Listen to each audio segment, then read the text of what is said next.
Ugh.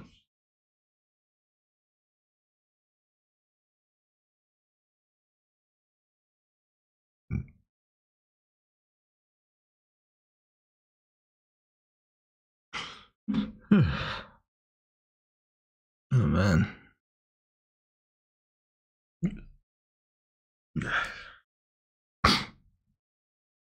Give me a second. Jesus.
Yeah.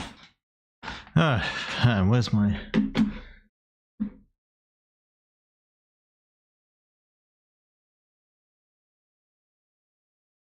Yeah. Alright. Crash that. What the fuck? What happened to my camera? Oh. It's fucking covered.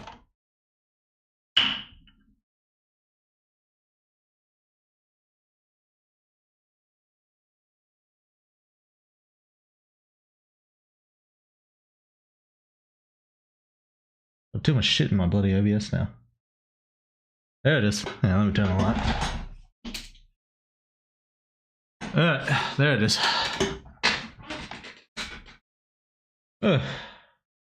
Elbows.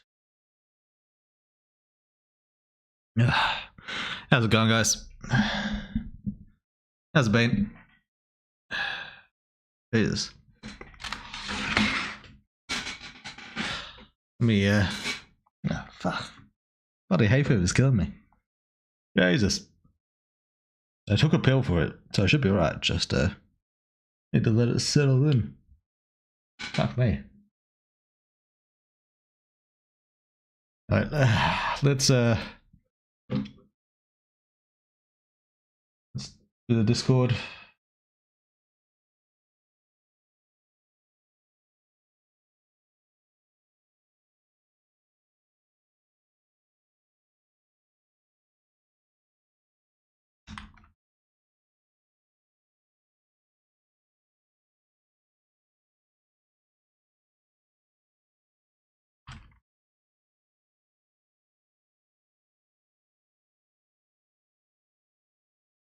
Yeah, no, I do.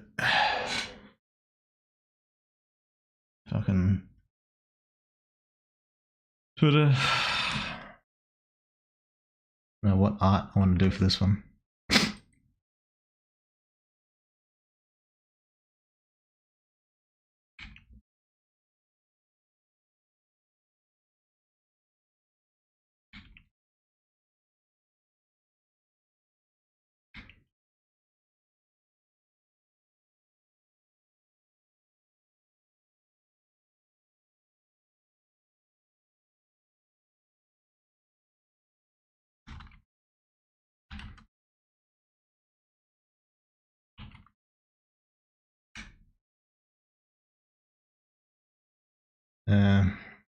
What picture do we want? Something cool.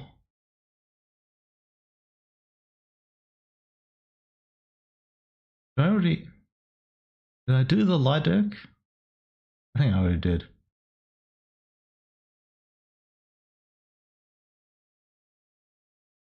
What else did I have here?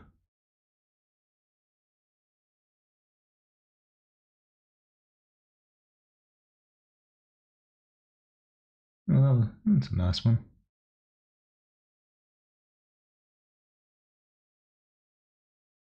Yeah. Alright. Would be liking my own bloody tweets. Why would I not do that?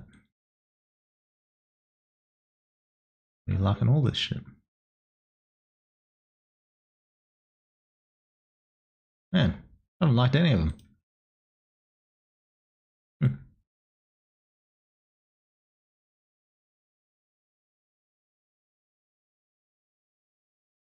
It'd be funny if I had my fucking camera down and I was just showing my Twitter full of titties and shit. Get myself banned for no reason. Man, my Twitter's got a lot of fucking tits on it. Like all this shit. Don't know if liking actually does anything. No idea how Twitter works. Do it anyway. I got a lot of likes. God damn. And for someone of my size, you get a good amount of likes. Oh shit. Anyway, that's enough. We don't need to fucking do all of them. Such a pain in the ass. Alright. Hey guys, how's it going? We're in. Yo, Nuggetfish, how's it been? Yeah, I'm going alright. I'm doing alright. Hello, Mighty Weird World. It's me once again. Harry? What does Harry mean? The fuck is that? Hello? Is that what you mean? Oh shit.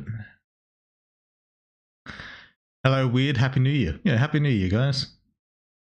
Hey, Weird World. How's Christmas? Yeah, Christmas is alright. My, I would say relative had a bit of an accident, so there's a bit of stuff going on there that might actually affect me in the future. But we'll talk about that. Generally speaking, it's good. So the family, they seem good. Had a good time. Had a good time. 3 equals how are you? Well, that makes sense. Yeah, I'm going fine. Lovely new stream starting screen. Also, hello, Weird in chat. Yeah, that was pretty good. Hey, Eldritch. I was thinking about doing like a bit of text, like stream waiting or some bullshit like that. I don't know if I can be fucked though. I think just Alice looking at you is good enough.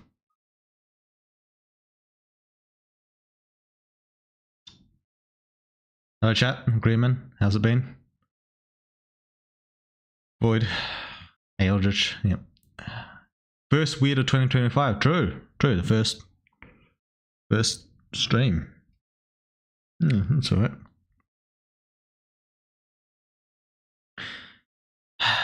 Yeah. Hi. I was just gonna. Yeah, I'll talk about that later. Actually. Hey, Shredded Ninja. Have you been in before? I don't remember. Made it to the chat today, but don't know if I can be awake long. No, fair enough. What time is it for you, Green?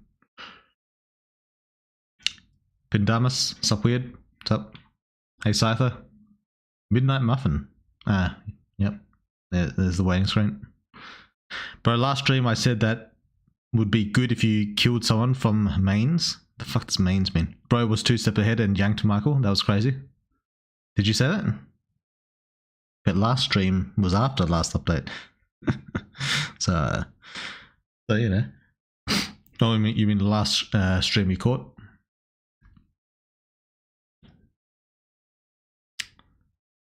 So many good AVN updates came out at the end of December. Oh yeah? What came out? What was being released? Greetings, Weird and chat. D-Killer, how's it been? Hello, Fart McFickle. My Twitter mostly got granny that porn that we mean. It's fucking gross. Porn on Twitter is the only way to enjoy Twitter. True. You were my second most watched channel in 2024. Oh shit! What was your first? I assume you don't watch a lot of Twitch or. Yeah, I assume. What was your first? Maybe you do. I don't know. But But yeah. Weird World. Old Scyther got yelled at by a member of the wiki team. Okay. So I updated the whole look of it. Still changing shit around, but on hold till the next game you make pops out. You're changing the way it looks. I'm not sure what that means. But as for the next game, you do a separate wiki for a different game, right? You don't have all games under one wiki. Is that how that works? No, like Dark Souls 1, 2, and 3 all have. Do they all have their own wiki? Well, Dark Souls and Bloodborne definitely all have their own wiki. Yeah, I think you have a different wiki for each different game. Well, we don't know when that's happening anyway, so it doesn't matter. But yeah, you look tired as fuck. Are you good? Yeah, I just got a hay fever, man. I am tired, but it's mainly the hay fever. It's mainly the fucking hay fever. Let's go 2025 first stream. Yep. 2025. How's your 2025 going so far? What are we, 5 days in? How's it going for everyone? Is it going alright? I don't. My first was casual VR. The fuck is casual? Oh, the first Twitch guy. Casual VR. Oh, interesting.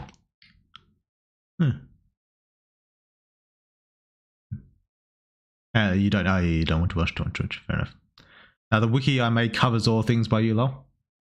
I might have to make a separate wiki for a different game because I feel like it probably should. We'll see when it happens. I might make a separate one. Just depends. Depends what size I am as well. Maybe I'll make a professionally done type thing. Or maybe just like a website of my own. I probably should have a website. I probably should.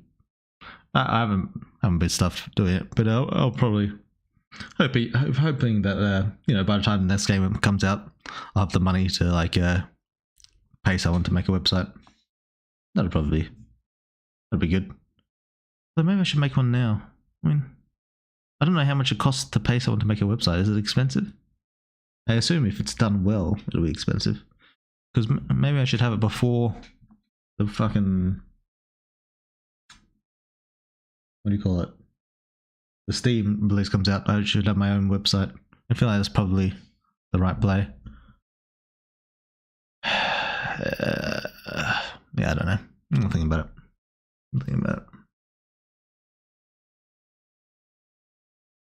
Weird World, and how many updates do you think it will finish? Say maybe once more? Yeah, maybe once more.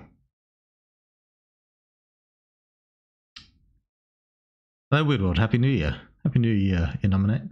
How's it been? Greetings, Weird World. How are you all doing? Yeah, I'm doing alright. Fallout. It's going on. Power Carnation, Eternum, then a ton of other ones I can't be bothered to list. Yeah, those are pretty big ones. Yeah, I still haven't gone around to play them. Are they publicly released yet? Well, is that still waiting?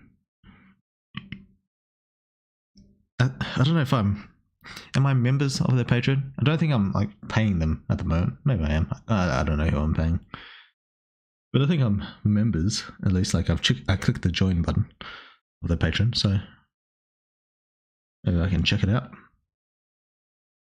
My excuse being I can't be fucked making multiple, so might as well use the one that exists. Yeah, fair enough. Weird World, some people asked about it, probably, but is it possible for you to make another drawing stream, but draw a human character this time? It's possible, but the problem is I don't really need any human characters. Like, at the moment, like I always need more monsters, because there's always going to be, more monsters to fight. So, whether it's just a background monster or a monster that's going to be like attacking or just part of the general horde, I always need more monsters. I need lots more, to be honest. I need dozens, hundreds.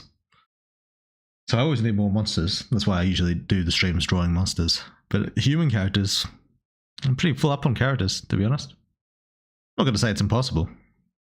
Like, you know, especially after 1.0, then that definitely becomes a possibility. I might do something like that.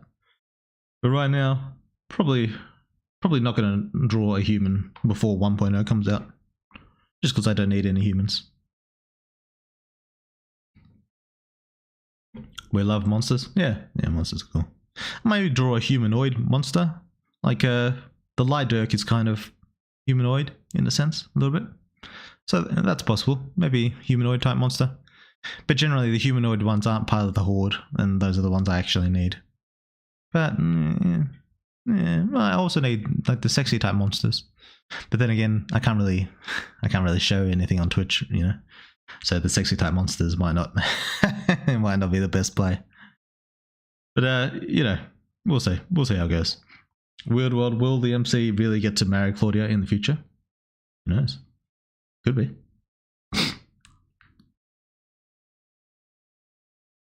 Return in public is January 14th, I believe. It's not too far away. PC is Power Carnations is also like a week out public, if I recall correctly. Oh, they're both coming out around the same time. That's good. Widward, I was curious, once you do 1.0, is there any plans to do anything about the cut content involving Lauren? No, not really. I mean, 1.0, maybe we'll have one scene, but there's no like huge driver. Like the whole teacher thing, I kind of got bored of that. Like teacher romance thing, I kind of got bored of that. I might redesign her because I'm be redesigning most things. But yeah, I don't know if she's gonna get like her own route or anything like that. But that's, scratch that. That's definitely not happening. There might be like a few more mentions of her. She might appear once or twice more, but nothing big. Yeah, PC is January 10th. Thanks for the detailed answer. No worries. Yeah, maybe humanoid monster will be about as close as you get. That's probably what's gonna happen. Nagafish reviewing 2024. True. Yeah. That's the main gist of the stream today. We're gonna review everything that happened in Superhuman 2024. That said, I don't actually know what the fuck happened in 2024. I'm totally unprepared for this. This is something I came up with literally 5 minutes before the fucking stream. Because, you know, I was busy. But, yeah, so we're gonna take a look at... This is going to be like a community games thing. So I should add the community games fucking people. The trivia people, because we're going to go through the community games. We're going to vote on shit. We're going to talk about our favorite moments in Superhuman, what we liked, what we didn't like, worst moment, the best moment, the funniest moment, the coolest moment, stuff like that. I don't know if I can remember them all. You guys can suggest them as well. Don't know if I fucking remember them all. But you know, we'll have a go. We'll have a quick review of all the Superhuman 2024 moments. Fuck, it is. I feel like I should have come better prepared for this. Actually, scratch that. We're not doing the community games this week. We're doing it next week. And during that time, we'll allow people to think up their best moments in Superhuman 2024, and they can post it in the community games channel, and then we'll go through it on next stream, and then we'll let everyone vote at that time, and I'll pull up like images of it happening. I don't know if I can actually pull up the game. If I pulled up the game, would that get me banned? As long as I like held the save files, like, you know, made a save file for each point in that game without the tits, so I could like show it. I probably could. Obviously, for best sex scene, that category, I wouldn't be able to show that. But you know, or the like funniest moment or the coolest action moment, you know, We could do that. We could do something like that. Right?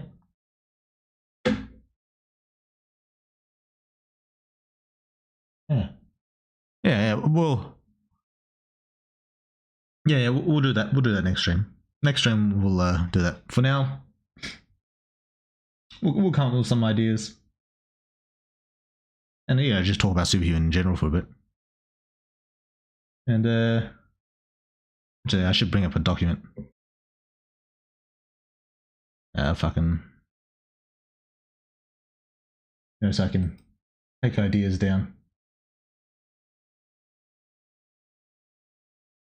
Oh fuck. Stream topics. Yeah, I've got a document for this shit.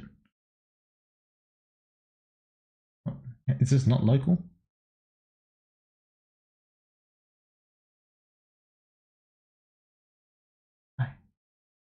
I mean, right, whatever. Right. I hate how the fucking cursor disappears when you're fucking using Word doc. Why does it do that? It's so fucking retarded. Is that like a setting that I accidentally clicked? Fucking annoying. Fuck was I just doing? Oh yeah. Superhuman 2024 review. Got a heading. Alright. What are the categories? Okay, we'll iron out the categories first before we do any of this bullshit.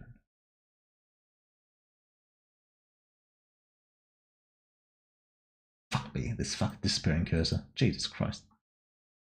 Alright, best sex scene, that's obvious. We're in an adult game. Alright, best fight scene, also obvious. We're a fighting game. Scariest moment? I don't know if I've ever had any scary moment. In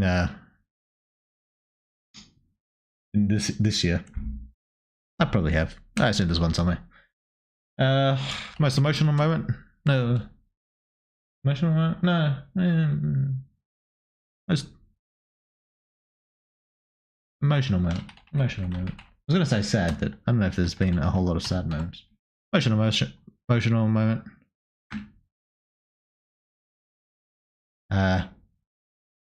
Best friend in Superhuman. Choose which character is your best friend. Best character. Your character who's done the best this year.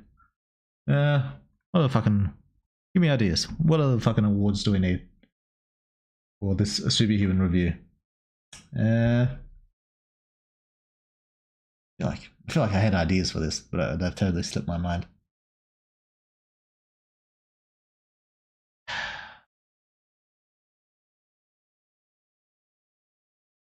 Best team moment. I feel like we've had a lot of team stuff this year.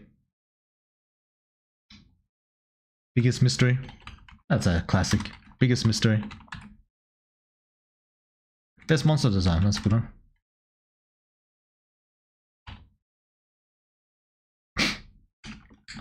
Coolest move or technique. Go with that as well. Fuck else do we need? I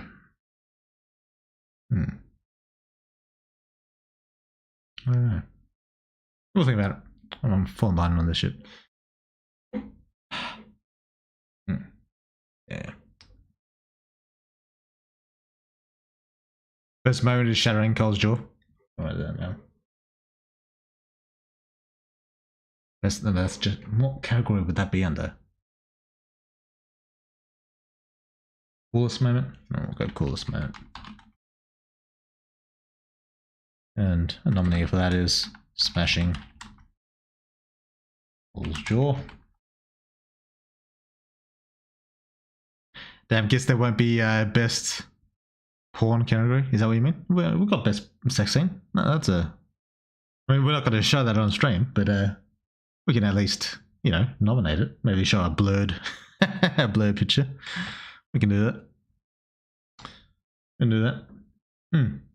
Maybe best sex scene and best looking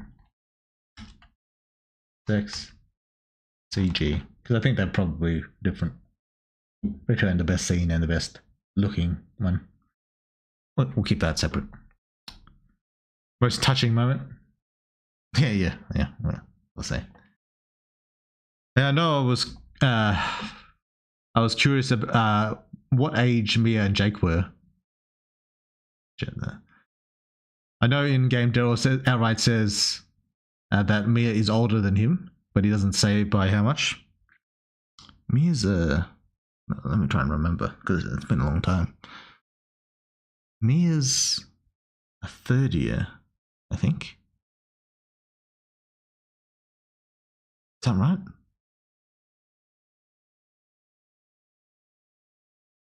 Yeah, I think Mia was a third year. Or a second year. She's either a third or a second year. And Jake would be about the same, so it should be 2021 around. Yeah, around then. Yeah. We need law drop boss. Can we ask law questions? Oh yeah, I forgot to set up the fucking law drop thing. You can ask. I'm probably not going to answer depending on what it is. Don't go overboard though.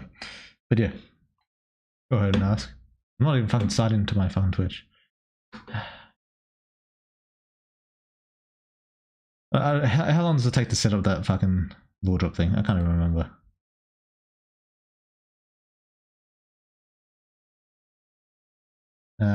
Video reward, power and channel points.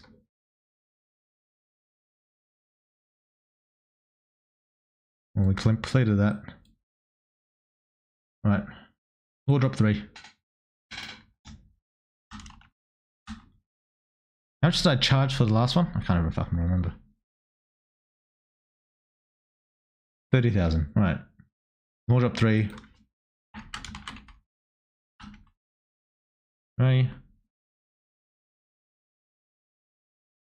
I still have the fucking picture. I must have it somewhere.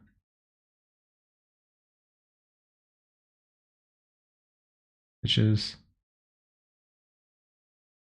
Where did I put it? Notes. Oh, there it is.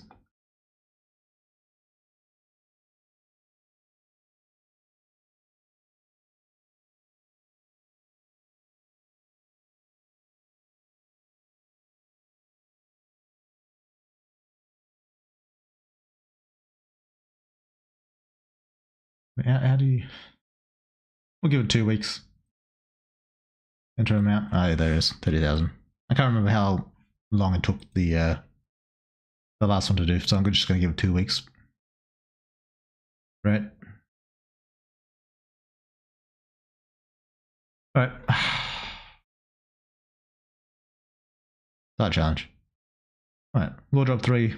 That started. Put your points in if you want. See if we get in anywhere. Yeah. What else we doing? Oh yeah.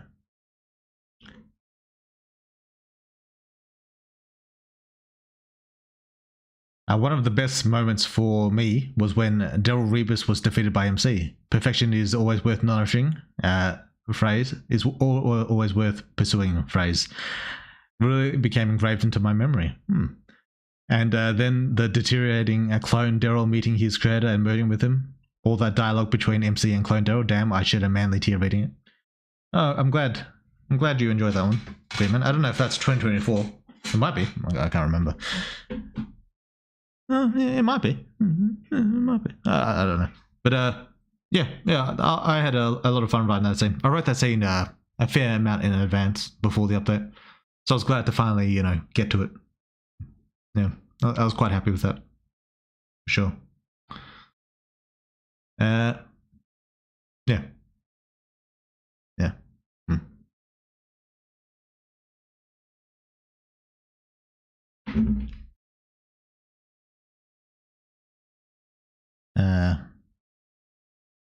Do you have any pets? I don't anymore. When I moved out of my mother's house, she kept the dog. But yeah, and my mum's got a dog. Plus, I've got lizards and shit in the backyard, but they're not pets. They're just wild, wild fucking things. Yes, but answer will most likely be maybe, probably. Did you think before that your VN would get so popular? I don't know if it's so popular, but did I think it'd get a moderate amount of popularity? Yeah, I was kind of 50-50 on it. I thought, you know, if the world worked the way I thought it did, then yeah, I'd probably get a decent amount. And if it didn't, then, well, I'm kind of fucked up. But yeah, I thought I'd do alright. I generally speaking thought I'd do alright. I'm pretty confident in most things.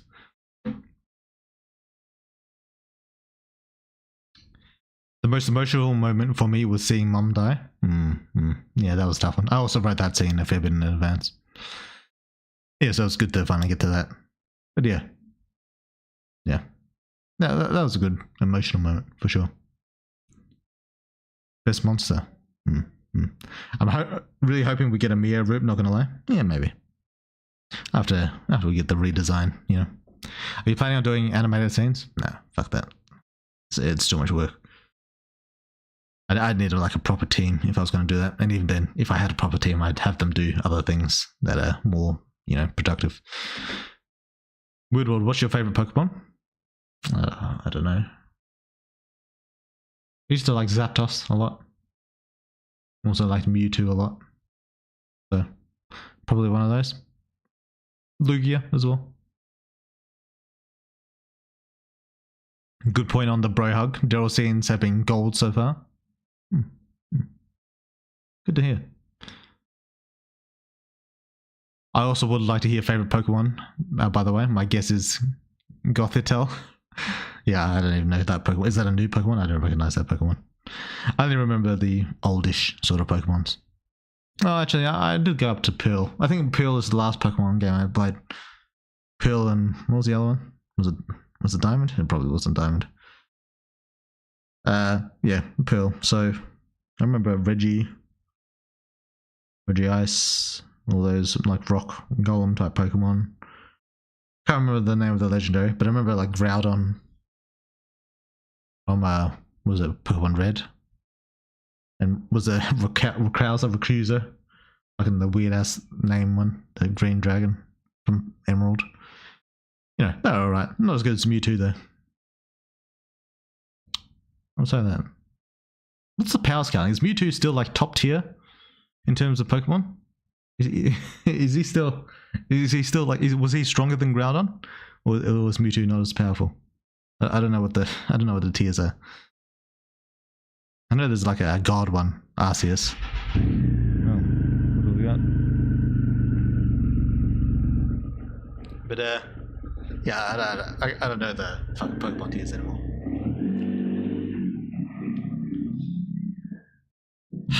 Yo, you could show your sword in the background. I've already done that, I'm pretty sure. Well, you can show it again.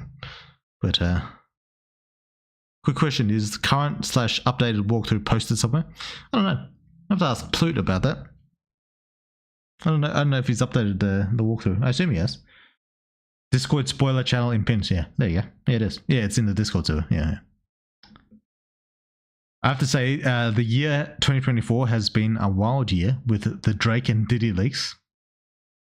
Did Drake get a leak as well? I know people were talking about him being like going for like 16-year-olds and shit. I don't know if anything got leaked though. Did someone get leaked for Drake?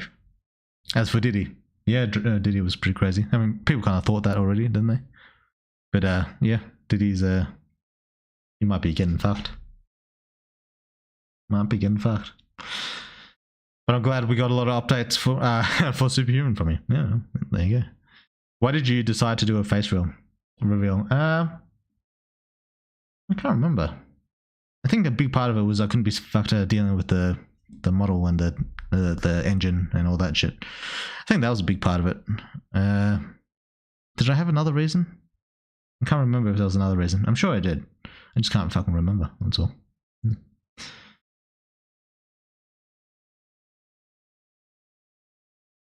Best plot hook. I feel like that's kind of like best mystery. But yeah. What would you define as overboard? Just ask it and nominate. Well, I don't mean the question can't be overboard. I just mean don't like start spamming all your fucking random questions. That's all. Like you can ask whatever you want to ask. It's just don't be spamming that shit. You know. Like usually in these streams, people will ask whatever they're curious about Superhuman, and I'll give some sort of answer. It'll probably be vague, but it'll be some sort of answer. That's for sure. So yeah, just give it an ask. Woodward and I was slightly disappointed at MC not hugging his best friend after return. We need more bro hugs in the game, you know? Have we even had one bro hug in the game? Was that a thing? I don't remember bro hugging anyone. Maybe a little bit after defeating human, well, not human, level 1 Daryl. I think there was a little arm over arm as they carried each other out. Maybe that's about as close as we got. But yeah, maybe you could choose a bro hug if you're closer to Daryl. That could be a thing. Do you rock Roblox? No. I'm not even exactly sure what Roblox is actually. I think it's like an amalgamation of different games. I'm pretty sure. I know a lot of kids play it, but I don't actually know what Roblox is. So, yeah. Heard of it though. We've got a bunch of points being dropped on the fucking challenge. How far did the challenge? We're getting there. Woodward, are you excited for GTA 6 coming out this year? Is it actually coming out this year? If so, then yeah, for sure. I'd love to play that shit. I hope it's good. So far for me, no GTA has been as good as San Andreas or Vice City since. But hopefully GTA 6, you know, since it's gone back to Vice City. Yeah, hopefully it's good. That's what I'm hoping for. We got Superhuman finishing before GTA 6? Maybe. One of my favourite moments was when Henrik showed his other form. Oh, interesting. Very niche moment. But sure. Push, my friends, push. The law drop awaits us at Valhalla. Sure it does. Squirrel. Precious. How's it going? Can you say if the ending will be more conclusive, tying up all plot threads, or will it be more open ending with more room for the future? I'd say it'll probably wrap up every single plot thread and kill every single character that needs killing. It'll end the story permanently, wherever. I'd say is the more likely option. Or that moment, if Henrik made me think a little of the Emperor of Humanity for some reason. Emperor of Humanity. I'm not sure what exactly gave you that impression. Tiashi. But alright. Fair enough. Maybe just the power, I suppose. Ho-Ho greater than Lugia? Nah, Ho-Ho's boring. His design is just boring. Lugia at least has porn of it. Well, besides the obvious main characters, or those who have actual plot significance, which side characters do you like the most? Also, Suicide Wang is still my favourite. Less plot significant characters. I assume you don't mean like Jake and stuff like that, even though they've kind of lost their significance.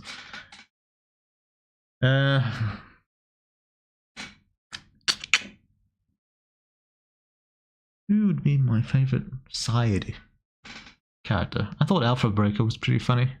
And Suicide Wang, yeah. The prison guys were pretty entertaining. I'm pretty happy with how that turned out. Who else we got? Okay. I'm already forgetting the characters. What are the characters we got? Demi was a pretty well written character. I'm pretty happy with how Demi turned out, given that I was kind of like stuck on the rails of what the requester like wanted from the character. Like Dom wanted some very specific themes for Demi. He didn't give specifics of like how he wanted the themes approached or done, like or how the story would be. He had specific themes that he wanted the character to cover, and one of them was like heavy bullying and past trauma kind of thing, and also the I don't think it's the non-binary, it's the gender fluid aspect. And I think I kind of approached both those in kind of unique ways with how Clover was introduced and with how I handled the gender thing. Like how Demi kind of like jokes about it and stuff like that. Like kind of like fucks with people with it, you know. I think I handled both those in pretty interesting ways. So I was pretty happy with how Demi turned out. Who else we got? Cheerleader Jess was a pretty sweet character. I liked Jess probably more than Tess, to be honest. Although, no, I like Jess's design as well. Actually, Jess had a good design, especially for one of my early designs. I'm not sure how I'm going to update her art because her like standing portrait, like the face looking front portrait for Jess is already kind of updated. I already updated that. But the the 3/4 view, I'm not sure how I'm going to update it because I'm already quite happy with how it looks, but it's still of the old style. So I'm not sure how I'm going to fix that up. But yeah, those characters were pretty good. They were pretty good.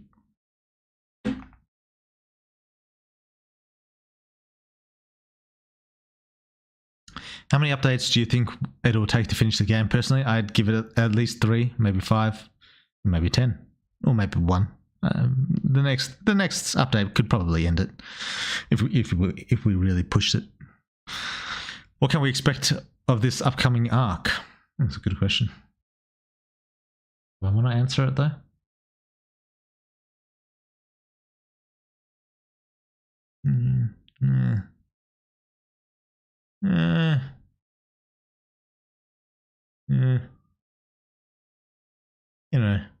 A couple returning characters.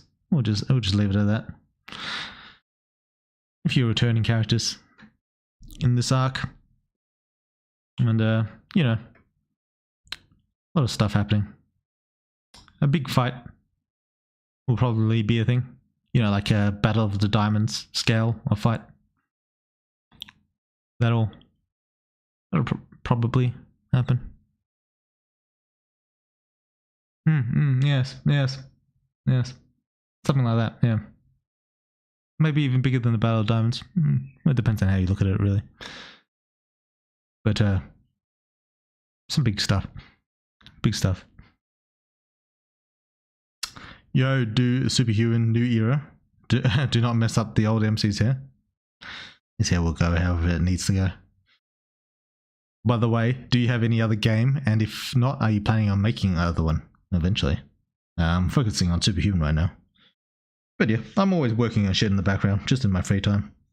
If I'm, ever get burnt out of working on Superhuman, or if I get just tired for the day, I'll work on something else in my free time. That's why I don't have time to play fucking games anymore. Actually, I did before the holiday ended. I did actually play a couple fucking games, and I beat a couple of fucking games. We'll talk about that as well. But mainly focusing on Superhuman, but still working on other games in the background. Still working on them.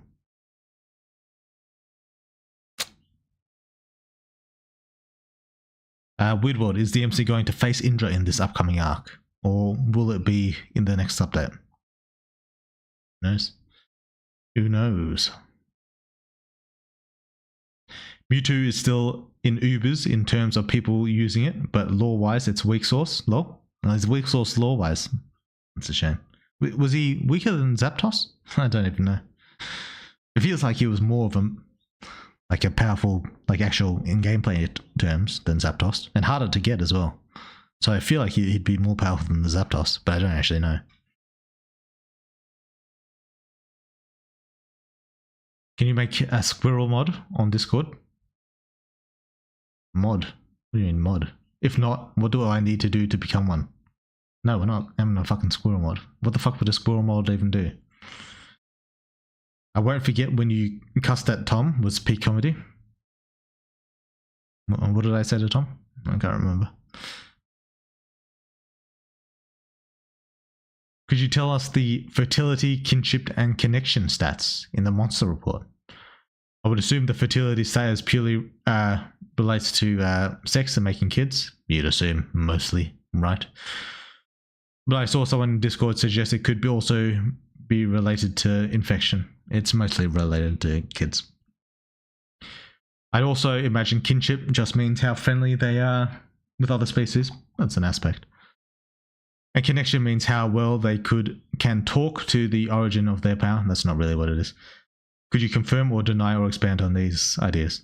Yeah, I think I just did a little bit. Why does everyone dog on Tom? What did he do? Why does everyone dog on Tom? I remember I said something to him a while ago. But yeah, people do seem to give Tom a lot of shit. I think it's one of the Family Guy, like Meg situations. Maybe. I've got nothing against him. He asked too much shit for Ella. Yeah, that may be why. Didn't even know stream was today. Yeah, we got a... Am I at the right day? I think I'm the right day. Yeah, I'm the right day, I think. Shit. Yeah. I'm back from my holiday, Draco. Back to work. So we've got a stream this week, a stream next week, in which we're going to do the Superhuman 2024 review, the proper one.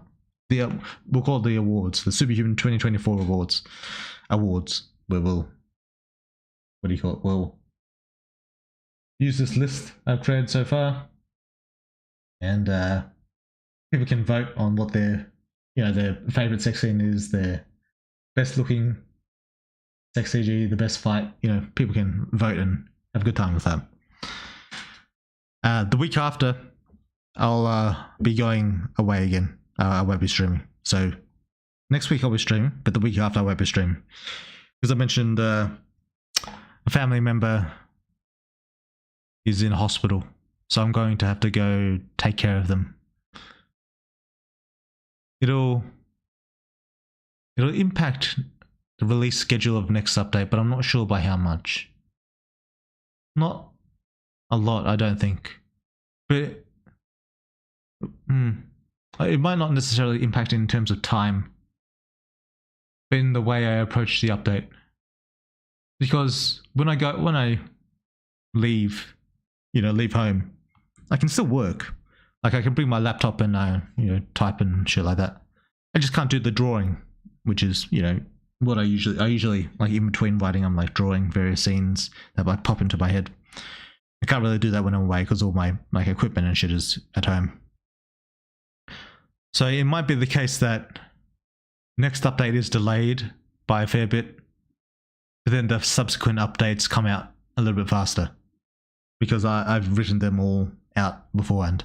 In fact, I might just write entirely to 1.0, like just the whole script to 1.0, have it all the dialogue, everything, all the choices, all the side routes. I might just write all of that out in one go, and then, which will take me a while, a few months for sure, and then I'll draw them each, like just straight drawing for each update, which should make them come out fairly quickly, like one after the other. Because I'm thinking maybe it will literally be like 5-6 updates, and I'll just make them short updates that are released fairly quickly. Like, because right now I generally drop pretty meaty updates, generally speaking. At least 7 days is the rule. like a week of in-game time is generally how I do it. Maybe I'll just release it in like periods of like 3 days and just release them like every, I don't even know how fast I'll be able to do it. Every month, maybe. Like drop an update like literally every month. And to carry that all the way until 1.0. Although 1.0 itself will probably take longer. But, you know. Yeah. Yeah. I have to think about it. It's something I've been mulling over. To like take advantage of when I leave home and try and get a lot of shit done. Maybe switch up my schedule a little bit. So yeah, I'll think about it, but it'll just depend. It'll just depend.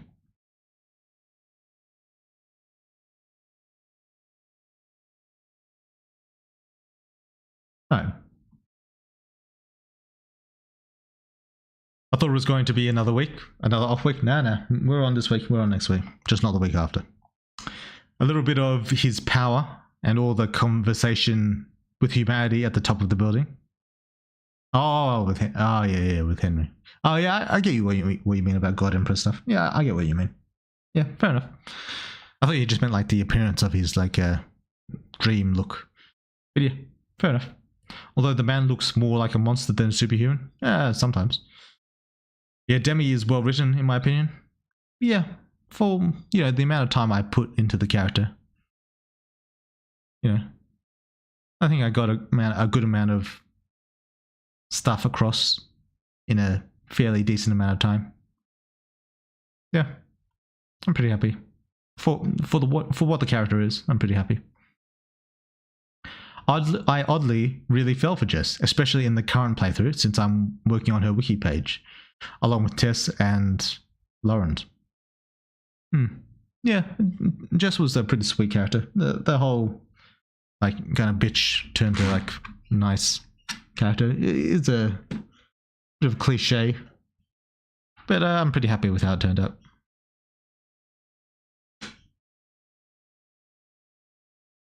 Best boy Demi? Yeah, true. Initially, I didn't care for her. A little shit grew on me for real. Yeah, you mean Jess? Yeah. She's that type of character. Hope your family recovers fully. That's tough. Yeah. So don't overstress yourself. Yeah, I don't usually overstress myself. I'm usually a pretty stress-free person. Well, no, that's not true.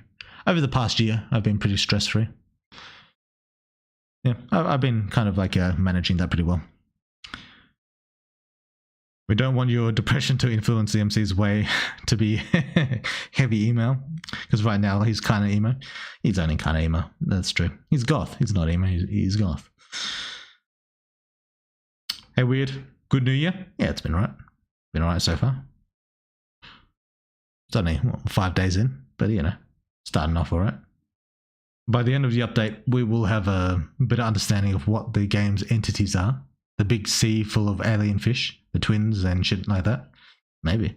It's possible. What's the difference between goth and emo?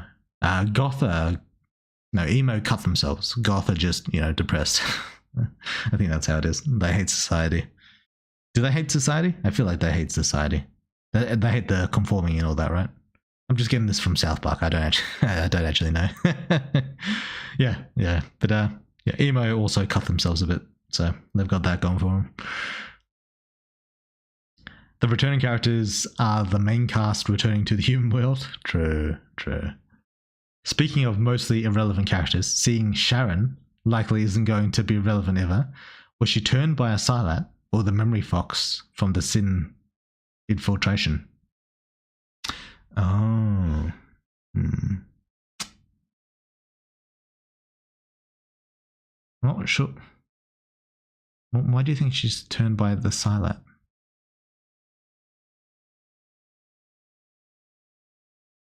I'm not sure what makes you think that, Draco. I mean, maybe she was. But let me know why exactly you think Sharon was turned by the Silat. It's,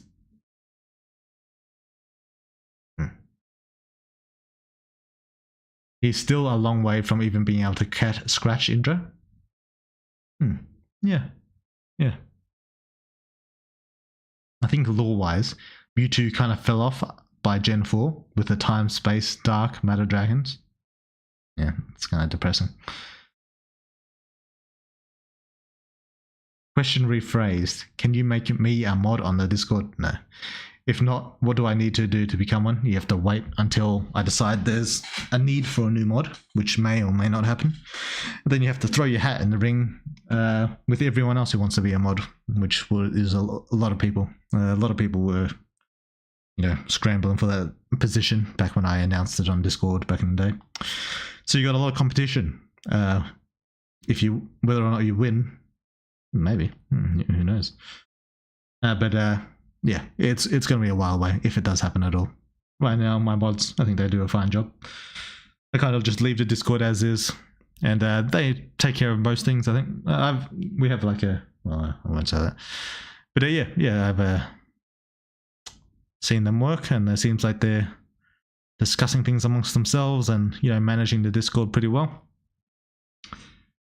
Yeah, to be honest, I think I've said this before. I don't really like going on Discord too much. Like, I like building my community. I think that's important for my game. But having to manage it over disparate periods of time, just at random times whenever I get a message or whenever people message in the Discord, that's a pain in the ass. I'm pretty sure I said it's one of the reasons why I wanted to do the stream, because with the stream, people can kind of if they have questions, if they want to know something about the Discord or the game, they can kind of just come into the stream and then ask me it all at once. So all my community building is centered around a single day, a few hours a day, and I can just deal with all the community stuff all at once. And I don't have to get a message every fucking few hours with people asking me fucking questions about random bullshit. I can just deal with it all at once, and that's my community building for the week, and then I can focus on the game. And which isn't to say I don't pop in the Discord at various times throughout the week. I do. It's just not all the time. I don't have to worry about managing it all the time. So having good mods deal with that is handy.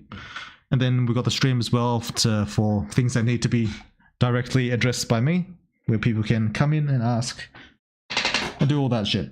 So that's one of the good things about the stream. It's one of the reasons I wanted to originally the stream was going to be a one-off thing, every few months or something. But one of the reasons I wanted to have it a weekly thing is it allows me to do my community building all at once, really, as a condensed period of time, and it's generally pretty fun as well. So yeah, that's the logic behind it. That's how we're doing. Right. Kind of went off on a tangent there compared to the common ask, but have you at all checked out Slay the Princess? Yeah, I played through the whole game. Well, not every single ending. I think I've got every single ending, just in my off time. But yeah, I've played through the game, I think twice on stream. The VODs are in the YouTube. Check the playlists. There's all my previous VODs. So if you want to check those out, they're there for you.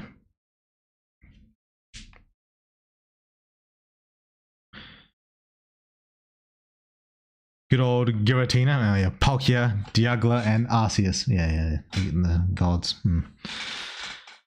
Oh yeah, and God, yeah. Imagine being over 20 and giving a shit about Pokemon. When did I stop Pokemon? Was I playing it at 20? Well, I don't think I was. I stopped after Pearl, so whenever Pearl came out is when I stopped playing Pokemon. I can't remember when that was. I'm pretty sure I was 15. Not because I didn't like it, it's just I just kind of got sick of it, really. Yeah. I feel like the games weren't as good as the old ones as well. Silver was awesome. What a great game Pokemon Silver was. But yeah, after that, yeah. No, Emerald and Ruby. That was good. My sister had Emerald. I had Ruby because my mum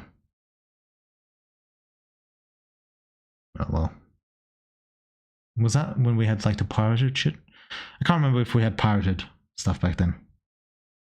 Like I remember my mum saved a fuckload of money with pirated shit, but that was with the DS. We had like a DS drive or something, like a DS multi-game thing where it had just a bunch of pirated games, a fuckload of them, and my mum saved a shit ton of money on that.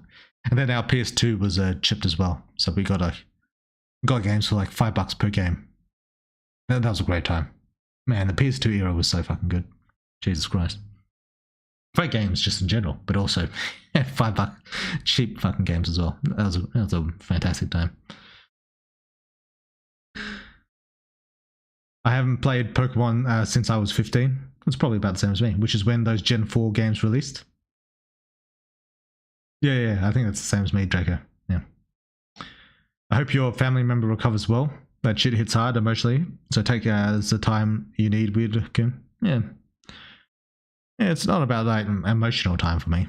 I can still keep working. It's just like time. Like I can't do a lot of the work that I need to do while I'm over there. So I'll have to figure out other things. Like I said, bring my laptop over because I did buy a new laptop with the was it? I was about to say not November sale, but in the Black Friday sale. I got myself a new laptop, and it works pretty good. So just bring that over, and do some work like that. Take care of the family. Do some work like that. But yeah, it's not like I'll be like taking a holiday or anything. It's just that it might make the release structure of the next few updates a little bit weird. That's all. Like where the next update takes a fair bit of time, but the update after that and after that will take less amount of time comparatively. Yeah, it might just make things a little bit weird. That's all. Haven't played Pokemon after Diamond, Pearl, and Platinum. That's what it was. Diamond, Pearl, and Platinum. Oh, so it was Diamond. I thought so. Or did I not? Yeah, I had Pearl, but I'm pretty sure that was pirated, to be honest. My sister, I think, played Platinum.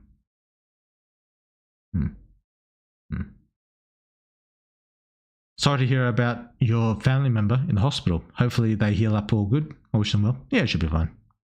Ideally. Should be fine. I know other people get their mojo fucked when they only do writing or coding with no art in between. Is that true? I feel like I don't know a lot of people that do all three, to be honest. But true.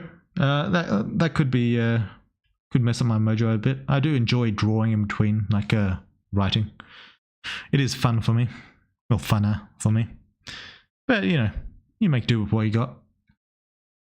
Something to consider, perhaps. Well, you can't really consider it. It's no real choice. I won't have my drawing equipment, so just gotta tough it out. I honestly prefer the longer updates, so I hope you will stick with them. It's probably not going to happen. Also, hope your family member gets well soon. I mean, it could still be longer updates, in which case I just... No, actually, no. It'll depend. It'll depend. The reason there'll be short updates is because I'm probably going to get a lot of writing done over the next couple months. Ideally, I want to finish the writing up until 1.0 by March. I want that done. I want the writing of up until 1.0 done by March. And then I can just focus on drawing for each update while also tweaking the story, because whenever I write something, I always tweak it afterwards and adjust it. And that's a good thing, because it always improves the story. My tweaking is some of the best stuff. It's where some of my best ideas come from. But yeah, and then I could just focus on drawing and just release updates. Maybe even... I was going to say every 3 weeks. That might be a bit exaggerating, but maybe. Depends on how long I make that. If I make it the updates like every 3 days or something, then possibly. It's possible. But yeah, it'll just depend. It'll just depend. Yeah. Yeah. Or alternatively, I could just take a really, really long time for next update. And then just finish 1.0 entirely. Just all in one go. Make it a really big, really massive update, like a super update. Could do that. Maybe not all in one go. Maybe in 2 goes. Make a super update. Yeah. Could do that as well. We'll see. We'll see.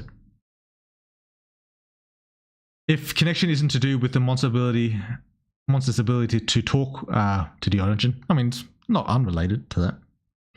It's possible that a monster with high connection would be able to talk more to the Origin, although talking is a bit of a weird word to use. Could you tell us what it is to do with? Good. Will I?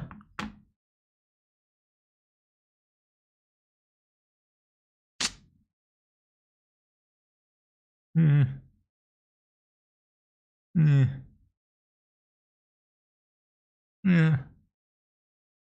I've already written a couple of things about it. Well, for one, it's already implied in the game already a little bit. But also, there's some more stuff about it coming next update. I don't know if I really want to talk about it. There's a couple of things connection refers to, and they're not unrelated to each other. But I don't know if I'd say they're like one thing. There's the connection to your monster origin. So that'd be the apostle, however far up the line. There's a connection to that. But there's also... actually, no. No, that'll be giving too much away. No, you'll be stuck with that. There you go. Weirdward, have you ever thought about making Superhuman-based wallpapers? Yeah, but I feel like you could just use images from the game. I don't know if I want to be stuffed. Like, if I were to make a Superhuman wallpaper, I'd just include that scene in the game as well. To be honest, that'd be a thing. I just have it in the game. That Lexi comment still gets me about the emo thing. Oh yeah. That was a good one. Sharon has memory powers. Oh yeah. Yeah, but kind of very different to the Silat, right? I mean, I guess it's if you're counting Mum, old Sila, then it's a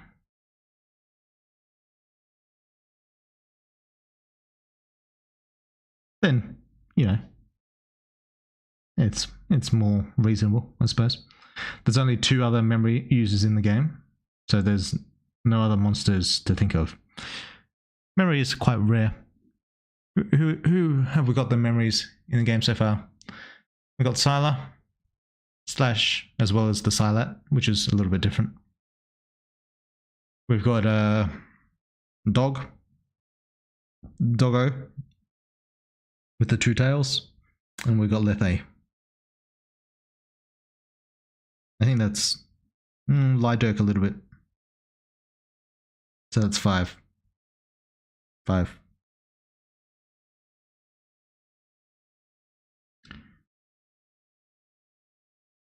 Hi, Weird. I hope you're doing fine. Love the update. Yeah, I'm doing right. And thanks, Maximilian. I'm glad you're enjoying it. Ranjit gave me a heart with these hands. Very nice. I've got a lot of people on YouTube. Jesus, 24. And on Twitch. Not bad.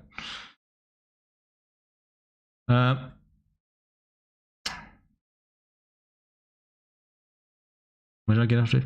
Don't the Salat and Sharon both use their memory powers through forming connections? They can form a connection. That's true. but it's a little bit different to how the side that works. Competition to do unpaid mod work, Lamau. They do it for free. True. It's not really competition. It's just you throw your hat in the ring and you try and advocate for why you're better than everyone else. that's the extent of the competition. She used her memory powers on the MC from a distance. Sure. Still not really related to how the side that works, though. I mean, in essence, it's kind of similar. Why not use auto mod and turn Discord community on? I don't know what turning Discord community on means, but I'm pretty sure I do have an auto mod that just filters out like the crazy shit like the N-word or whatever. I'm pretty sure that's a thing. Literal internet Janny. Real Janny jobs probably don't have that much competition. Yeah, true. Pretty ironic that a real Janny is easier to get the job for. So unless it's an unknown monster, I can't think of anyone since there's only like 4 to 5 memory users. Those being Fourth, MC, Sylar, and Memory Fox, and Lethe, and Lydirk to a certain extent. Plus also unknown monster. That's always a thing. We have to include worst performances in Superhuman Awards as well for fairness sake. Like Daryl getting kidnapped again. Oh yeah. That's a good one. Fucking cursor. Jesus Christ. Why is Word like this? So fucking stupid. Jesus. What do you say? Worst performance. One of them being Daryl getting fucked by Diviner.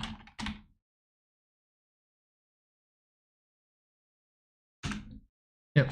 Yeah.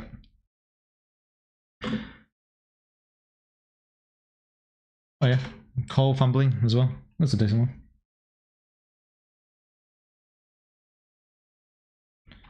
Cole losing to MC and Daryl. Lexi getting off screen. That's funny.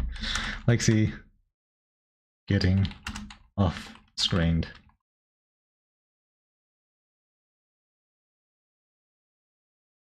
Yep, that's fair. That's fair. During Michael and Tiffany's evolution, Nick said there was something else there and that you are too weak to see it. Will we know what she saw? Possibly. At some point. Maybe. I don't say why not. Wasn't that the apostle? Could be. Could be. She saw the 2 and the light.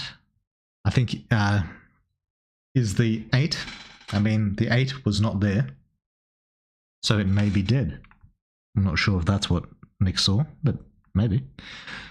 She has a very high level of corruption. As far as I understand, this also concerns our connection with the monsters, our ability to see and understand certain things. And there's the thing about her powers being very mystical too. This is true. Sort of. Hello, brothers and sisters. Hello, Ozboy, Necromancer, Mater. How's it been? The next update won't be the end, right? Could be. Could be. I just weigh some actual I assume you want some actual law answers rather than constant blue balling and new questions. What do the apostles want? What is Ella/Sin's goal? What's up with the eclipse? Stuff like that. Now you'll get Sin's goal. That's an interesting one. You'll definitely get some of those answers. We get all of them. I don't know. Maybe. Wasn't it because from 7th to 12th are more far away? Maybe.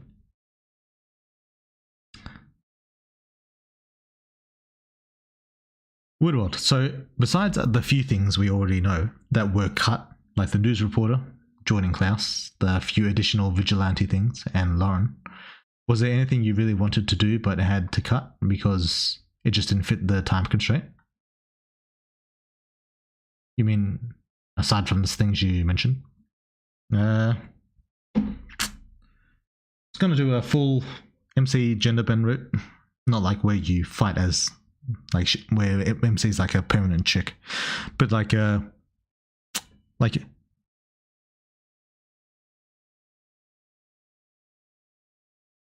me someone's fucking phone call. Is that next door? Hang on.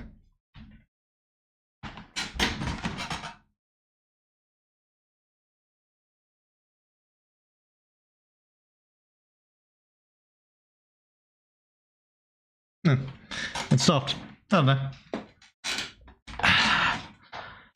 What was the question? Cut content. Yeah, the MC gender bend route, where just to be MC going on various gender bending shenanigans, doing stuff like that, and just more transforming in general. Like in the college phase, like MC doing just more transforming into other people, like fucking around, like messing with his powers, like just stuff like that. It wouldn't be like exclusively gender bend. It'd just be the MC, having some fun with his powers, just to messing around for a bit.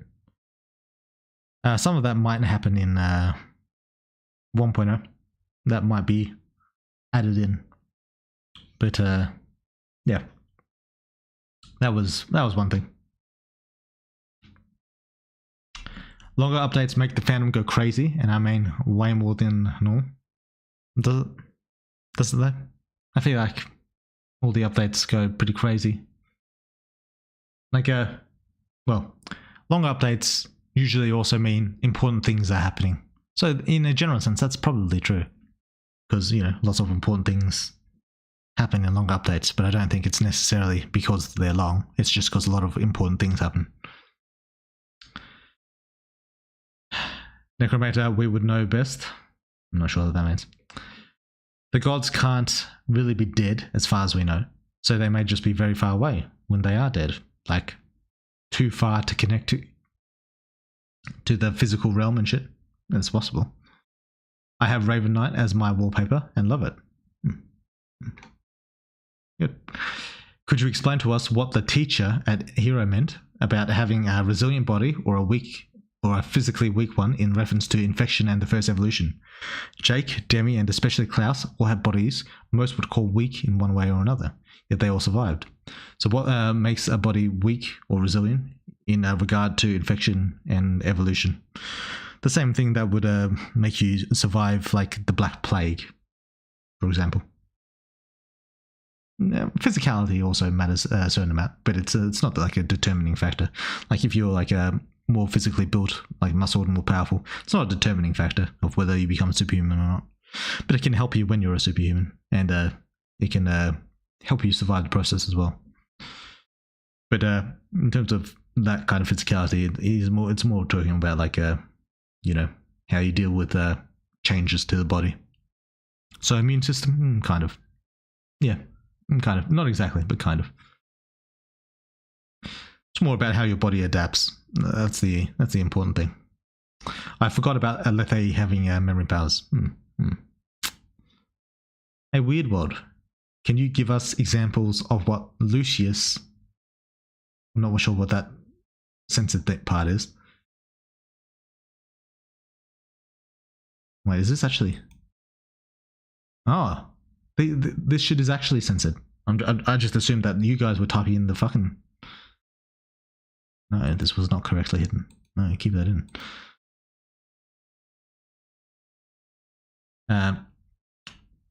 Of what that Lucius bitch is capable of doing. Or the man is just Naruto Shadow Clone Jutsu. Maybe. You might find out in the future. At some point, maybe. Do we have an idea of the 1.0 release date? I want to get it out before June, but I don't know if that's going to happen, because I want the Steam release relatively soon. But yeah, we'll see. We'll see. What were the lore drops 1 and 3? I missed them. Well, you mean 1 and 2? Can't remember. What were the lore drops? Pretty sure one of them's on the YouTube channel. Number 1. Can't remember what lore drop 2 was. Hope we see more of Lethe along with some of the other monsters like Claire and the Banshee. Or Claire the Banshee. Yeah. Yeah, maybe. I missed Lore Drops 1 and 2. Yeah, check it out on the YouTube. I'm pretty sure there's a video titled Lore Drop 1 at some point. There's one there. Yep. There was a chick at Hero that could read thoughts, right? Read memories. I don't know about reading thoughts. Maybe there's one that can also read thoughts. That might be a thing too. Big Daddy Power doesn't like tentacle play? Maybe. What's the list for? I wasn't here earlier in the stream. It's about Superhuman moments for 2024. Yeah. This stream was supposed to be like a Superhuman review for 2024, reviewing everything that happened in Superhuman this past year. But I kind of came out with it at the last minute, like a few minutes before I started the stream, so I didn't really prepare anything. So this is going to be Superhuman review.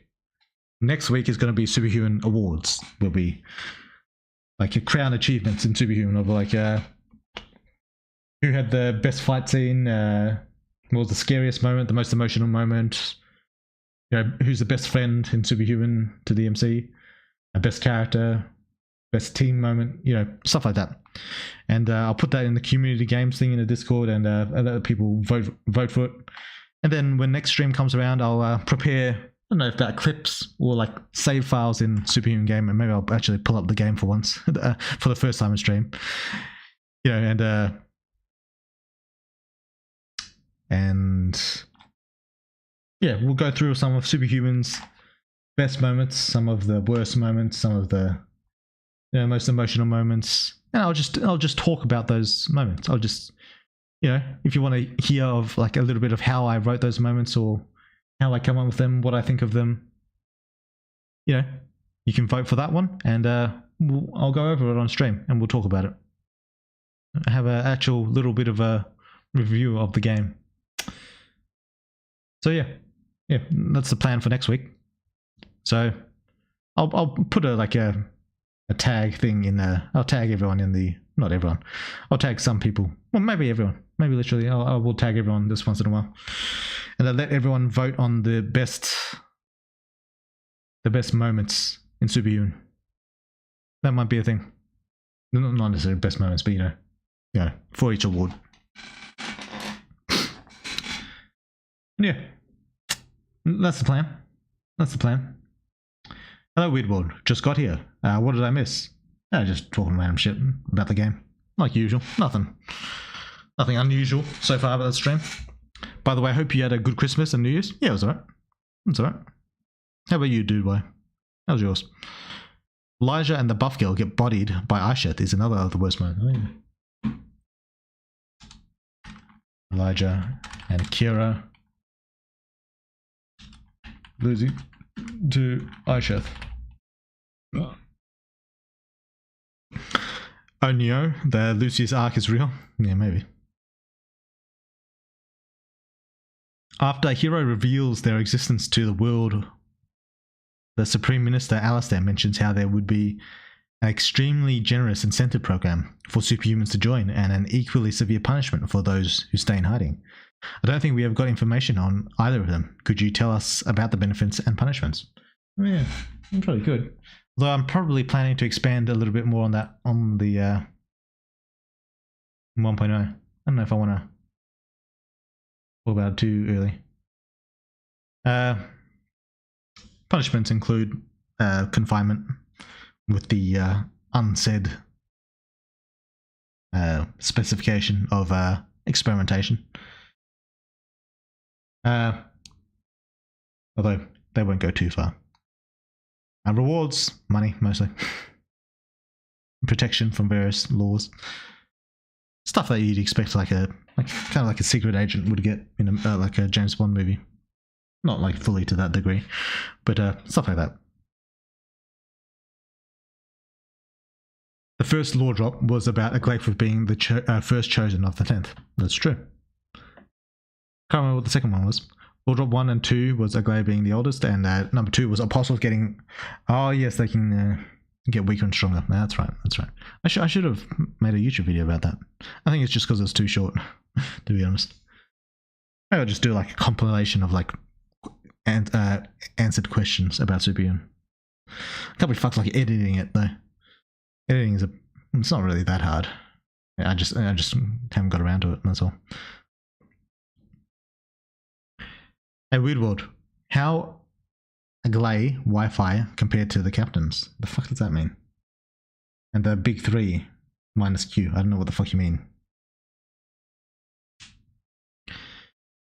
So I'm curious if the MC making certain monsters submit to him is a power of his, or it's just something those stronger than the monster can all do. We see him do it to the spider, Mignac, and Claire, right? Generally speaking, if you're more powerful, you can make a weaker monster submit. But it's easier for those who can like get into the head. So like, authority, obviously, is the best at it. Then there's fantasy and stuff like that. Oh well, Nico threatening to rape the MC when he turns her down. Yeah, that was pretty. I'm gonna put that as a funny moment. Because that one made me laugh. Did I have that as one of the awards? Scarce. I'm pretty sure I'll write that down. Am I just going fucking blind? I'm going fucking blind. Okay. No, I'm not going blind. I just didn't write it down. Funniest moment.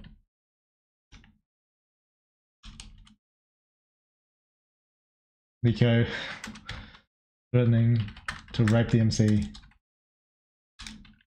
when he rejected her. And also, teleporting him into the desert. That was pretty fucking funny.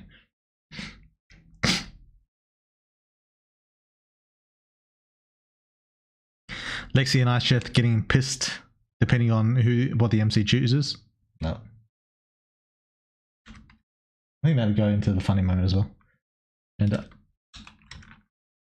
Isheth getting pissed depending on who the MC chooses. Sala bullying poor monster children in the material world. Yeah, true. Sala bullying monster kids. Yep.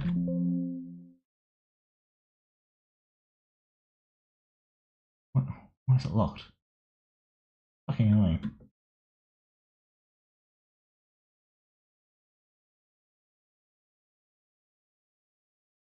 Fucking word. Jesus.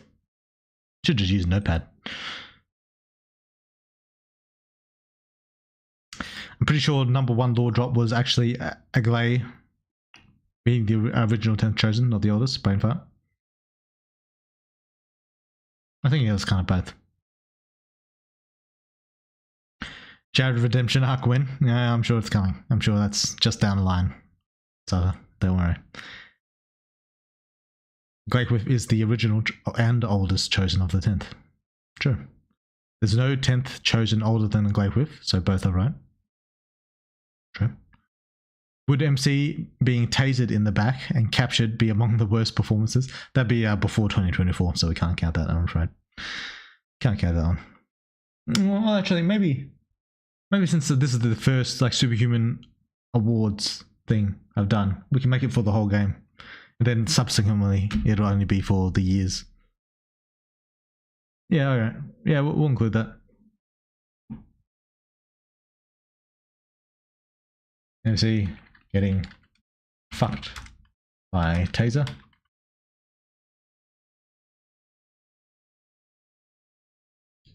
Technically, that's his mum fault that happened. She passed the weakness to us. You can count that as a fumble from mum if you want. We were still caught with our pants down. Well, that's an expression in my country for being caught off guard. I'm pretty sure that's an expression in a lot of countries.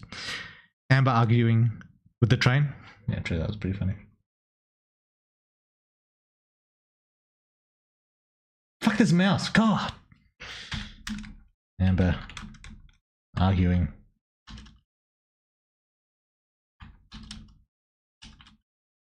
With train. That's where I'm gonna fucking break my fucking monitor. It's so fucking AIDS. Is my other account like this? Jesus.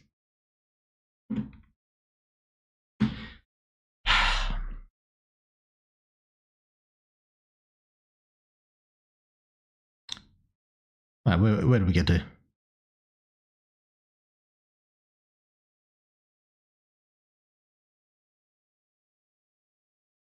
Oh yeah, the train too long. Yeah, true. Liz and Amber are identical twins, but don't act like it at all, physically speaking. What I mean is identical twins, as they do, with looks, effectively have the same DNA, true, which means any differences should be due to environmental factors or individual choices, not talent.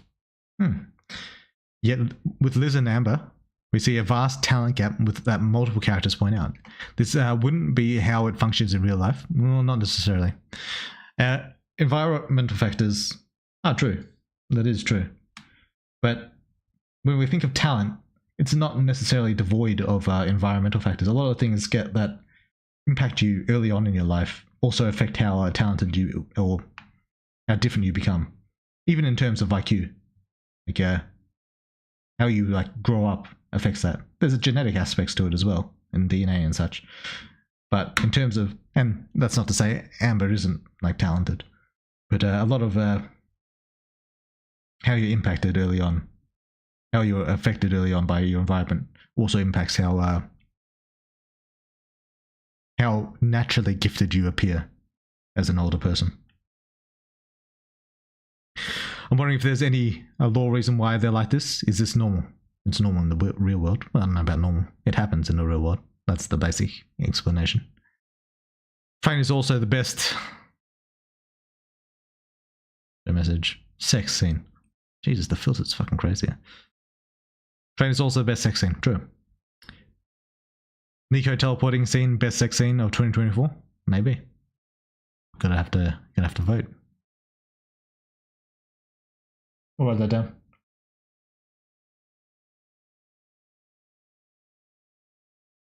Nico teleport sex. What was the other one? Train sex with Amber.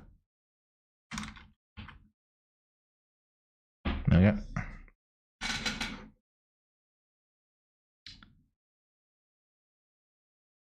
That is how it works in real life, as it's not uncommon for one twin to do better than the other, despite being identical. True. Weird v Cursor, best fight of 2025? Yeah, true. Fucking useless piece of shit. Can't the MC potentially give Jared a BJ while in Amber's form? I recall that lol. Yeah, I think that's one of the first sex scenes. No, it's the second sex scene in the game. Well, I think. Yeah, we also need MVP rewards. Shopkeep, the Talking Cow, and Train Chan. I put Talking Cow in the funny category. Cow and Shopkeep.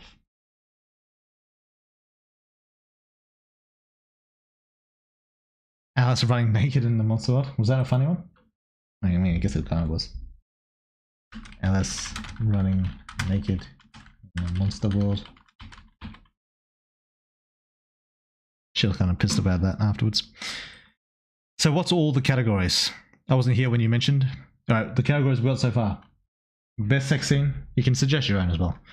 Best sex scene, best looking CG, funniest moment, best fight scene, scariest moment, most emotional moment, best friend in Superhuman, best character, best team moment, biggest mystery, best monster design, coolest move or technique, coolest moment, and worst performance. So those are what we got so far. The biggest L is the Origin MC when he arrives and loses. Dude is 0-2 now. IMC always losing. Add that in.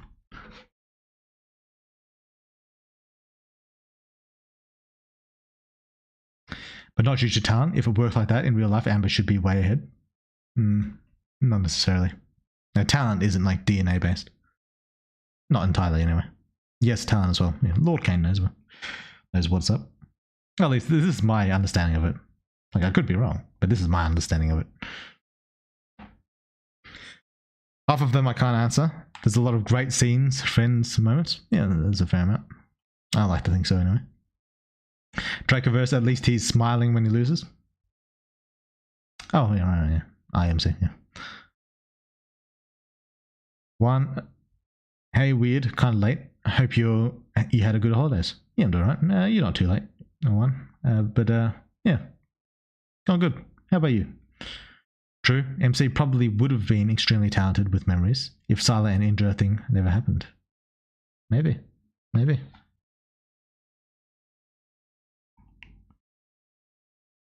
Liz was better with the water as she was constantly wet. Amber being kind of a prude is what made her less acquainted. Acquainted with who?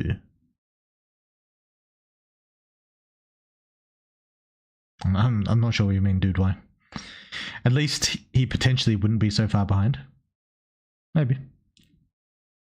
Also, despite being genetically identical, it's normal for one twin to get slightly more nutrients and develop better in the womb, which affects their development for the rest of their life. Yeah, okay, there you go. In the early levels, the first sex scene was Mommy Fourth giving her new son some loving. True. The final fight in the monster world has to be the best group fight W. Oh yeah. First team moment, we'll put a A-class monster fight. A-class monsters versus monster world team.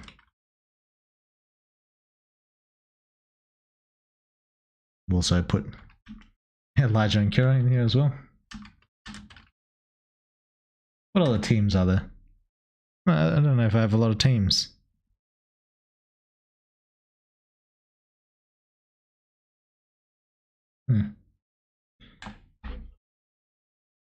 MC and Met.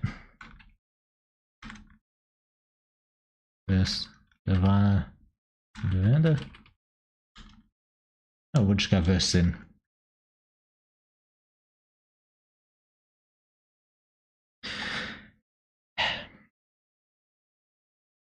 Maybe we could also give out awards to characters we think are the best in certain stats or aspects. Fighting, skill, power, corruption, morality, reputation. That's quite a bit. Which ones of those do I want to do? Right. I'll go most powerful character.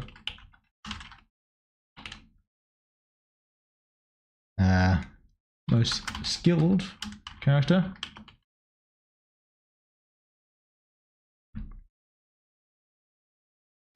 Most corrupt character. What about reputation? I don't know. Did I already do hottest character? Most slut character. I'm not going to do it. Oh, yeah. Hottest character. Wait, have I already got best character design? I've got best sponsor design. Hottest character.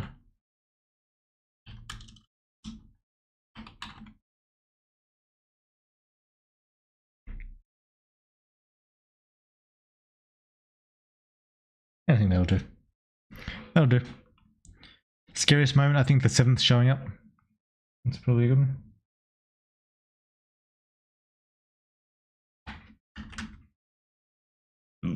Let's go,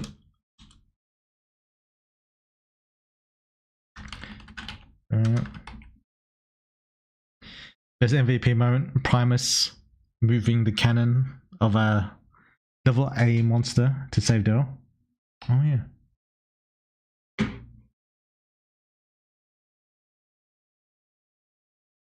Did I have an MVP moment? I agree. What did I do? MVP moment.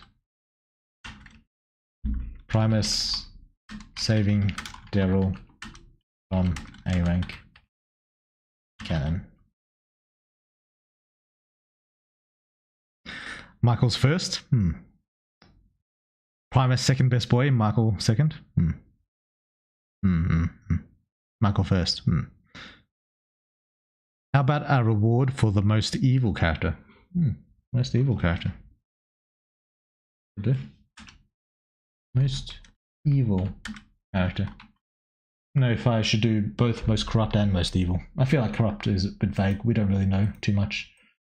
Other than that, Nyx is somewhat corrupt. A lot of characters are somewhat corrupt as far as we know. But I think most evil character is a better one. Alright, that'll do. Fucking Thanos? Maybe. character we most want a sex scene with? How would I word that? I don't know. I'm just going to leave that as hottest character. What about categories for fight scenes we don't any yet? One category for being the best fight in terms of just being a fight. One for being great narratively. I don't want to make too many categories. I've already got a fuckload now. Shit, I'm getting fucking hungry. Jesus. Hang on, I think I've got like a biscuit somewhere. Hang on.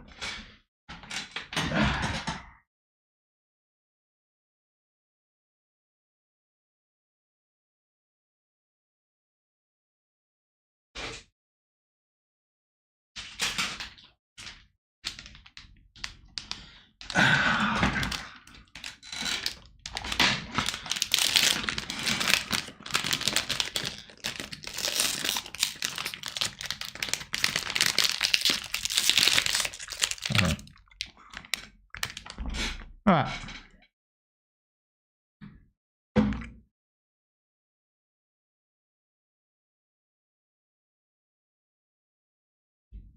Does Zeus arrive in the monster world at the very end count as MVP moment? Does Zeus arrive? Because he kind of saves everyone in it, does he? Or does it not count because everything went black? We didn't see him, so he wasn't there. I don't even know if he was there or not. I can't remember. I'm saying no, because Zeus wasn't there to save them knowingly. Maybe. That's some nice rapper ASMR. True.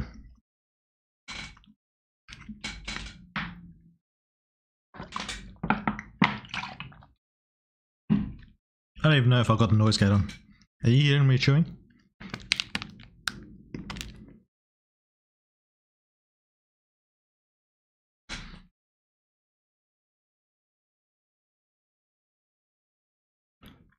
When the MC goes to the hospital to try and fix Mia up, he thinks about changing her body to that of another healthy person's body.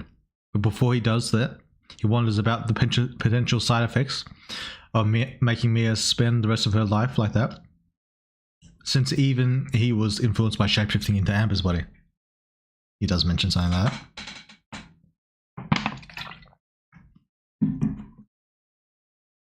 Could you tell us if there would be any side effects? What about Johan? Sorry, Mercer. He spent a good bit of time in the MC's form. What was his experience like? Maybe we'll find out one day.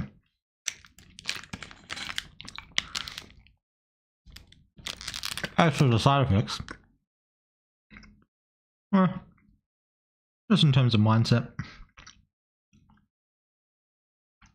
like MC as a chick, well, it depends on your interpretation. This is one of the things that are heavily up to interpretation. Like, when the MC turns into a chick and fucks a dude, does that mean the MC, like, even in his dude form, is like gay or bisexual? Maybe. Maybe. Or maybe his female form shifts his preferences. Since he's straight as a man, he becomes straight as a woman. That could also be a thing. It's kind of up to the reader to interpret. You know? Makes sense, he was not there. True. Oh, by the way, Weirdwell, what are we getting for Law Drop 3? That's a good question. That's a good question. I'd say no. Maybe. Depends on perspective, I guess. It's true. Depends on your perspective.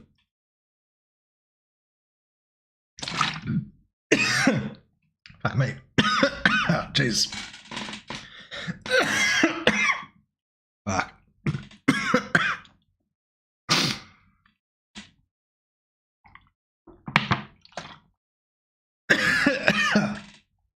Jesus.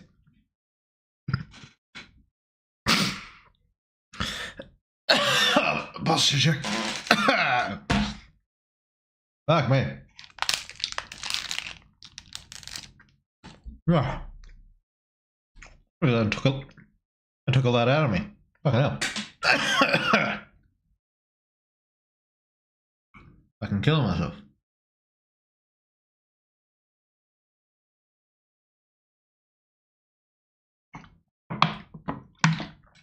Okay.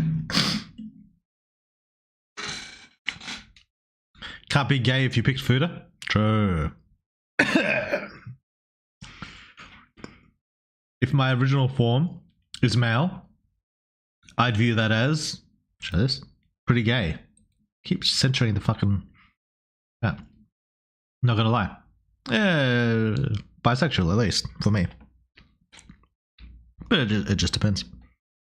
The MC is Zeus sexual. If there, if there's a hole, there's a way. True. Yeah, and that might be true. That might be true. Nico showing up, saving the MC in the Hex Dimension solo. The variants of that scene are pretty funny.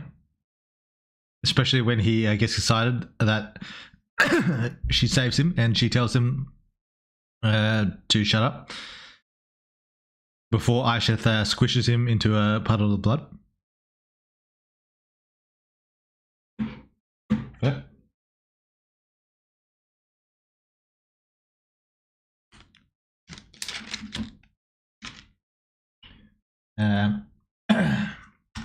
Nico saving MC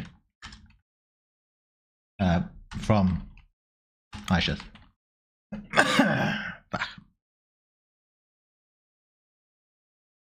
I'm not recommending that but for this, by the way. It's already done. It's too late, Drago.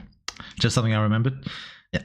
Is there a reason you could share why Hero has no record of superhumans living past 100 years old? Or why are there a bunch of superhumans from the far past?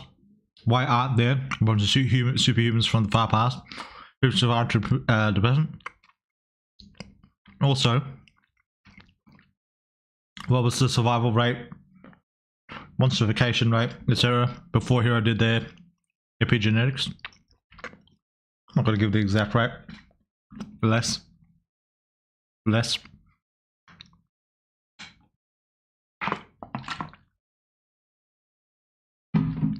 But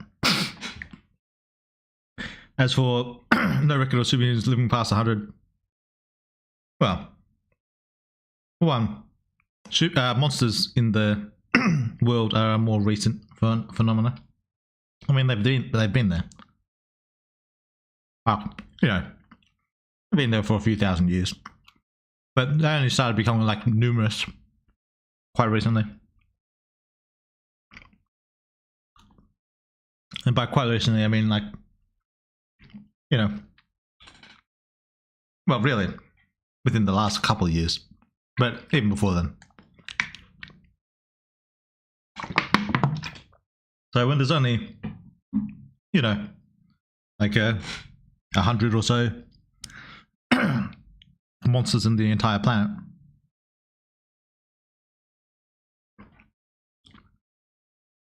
some of which like die off and shit like that, the chances of a superhuman even being made from them, for one, like one being created, is rare. But also, like reaching level 5, not very likely. Just not likely to happen. Like most superhumans don't make it past level 2, and those ones you will usually like age out and die. Like the vast majority of superhumans.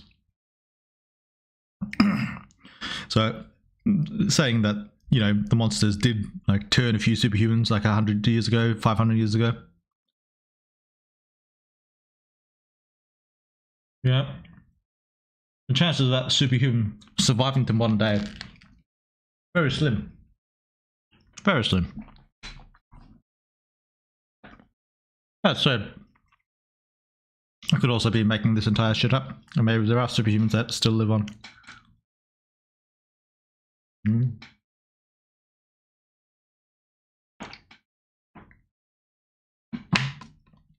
So yeah.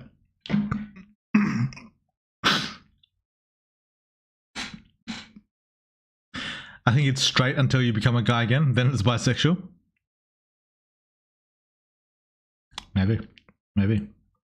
That did happen in 2024, right? Sin infiltration, or was that 2023? I have no idea, mate. I can't remember. Will Malik have a happy ending? My dude suffers from PTSD. I mean, maybe. And there's always the potential. Shouldn't it be millions of years since Aisha taunts Elijah and Kira by saying she was killing before they evolved from monkeys? Yeah, but is she talking about them? Well, does she was she actually there when that happened? Like, is that what she's implying? Or does she just know? Fuck, I need some more water. I'll be back.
G'day, gentlemen.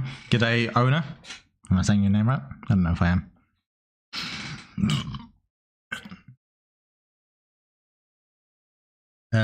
Where was I? Natural level 5 is more ritualistic than the rest of the evolutions. Yeah, you could interpret it that way. Got some cherries from the shop. They're actually pretty good, but I fucking dropped one. Jeez.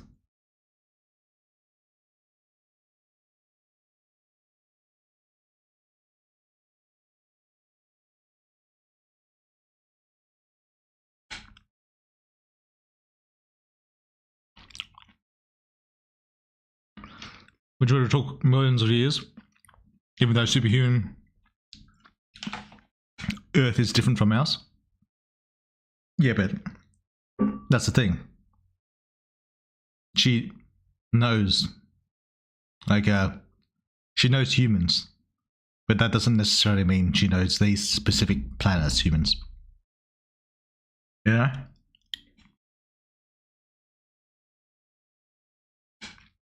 Well, she does know, but was she there for it? Is what I mean.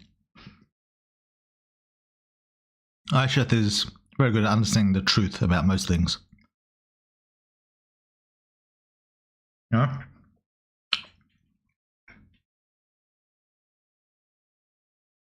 Probably a bad choice of food to eat on stream.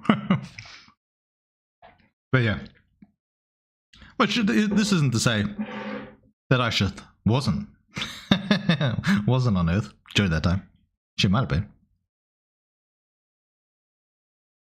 But that said, monsters like in the human world are just a rare thing.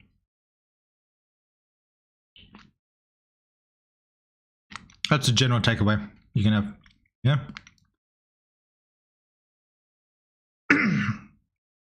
Weird world. Michael's equivalent ethnicity, nationality is Russian. So what nationality, ethnicity corresponding to our world is Bernhard? German. I'm curious as to what the goat himself is. Bernhard is would be German.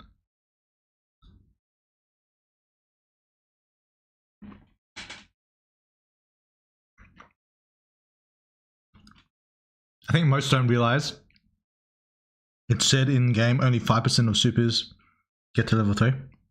Is that said in game? Yeah, it is. Let alone 5 with no help or resources. True.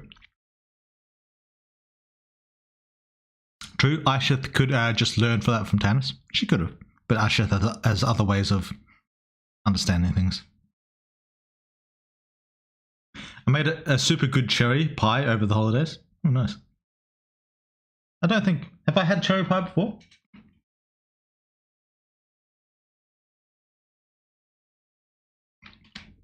I've had berry pie. I don't know about cherry pie.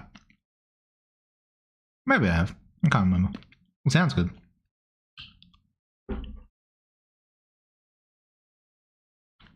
Cherries are awesome. My favorite fruit. Yeah. They're pretty good. These ones are pretty sweet.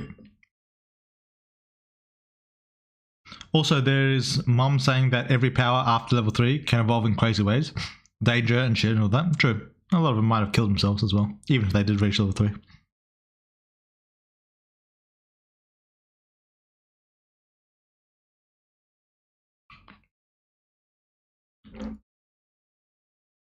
Honestly, I thought it was obvious Bern would be German. The name, though. MC surprised me with him also being one. Is the MC also German? I can't remember. I made a bunch of cakes for Christmas and only got to eat one. No, oh well. Everyone else had milk. My family didn't want alternative beer slow. True. This just in, the chosen of truth can know truth better than most. True.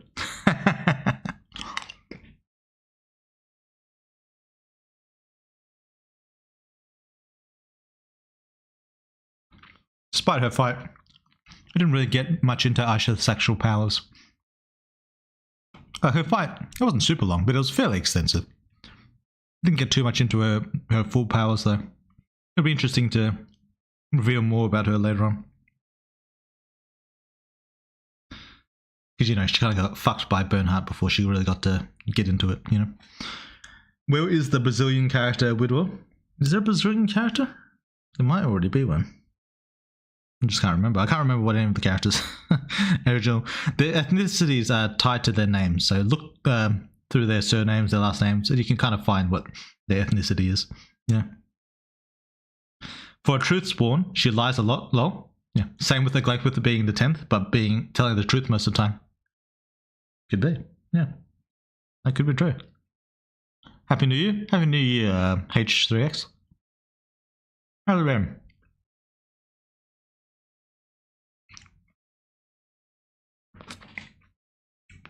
Oh. Alright. Roll drop time. We achieved the goal. 30,000 points spent. Right? So, we get a lore drop. Ask your questions in the chat. You know, you can make whatever you want. I'll choose one that I think is appropriate, and we'll go from there. All right. So, you know, if you got a question about the lore, start fucking typing. I'll finish my cherries.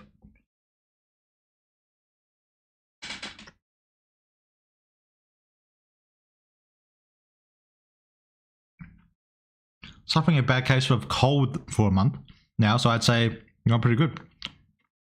No, so you're recovering, HC. That's good. That's good. Yeah, nice.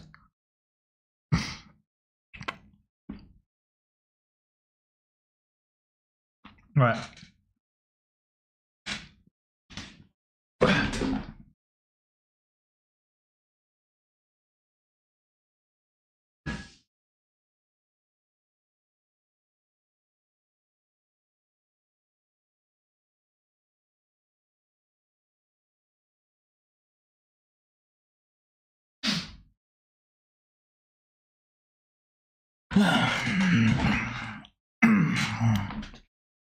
Right.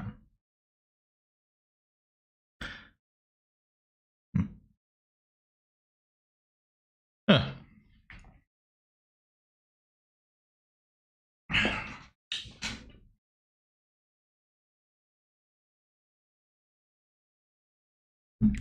I'll give you guys a second to come up with your questions. Oh, I've already got a few actually. Yeah, I'll give you guys a second. What was I going to do? I'm going to do something. Yeah, maybe put these in Discord. No, I'll wait till the end of the stream before I put these categories in the Discord.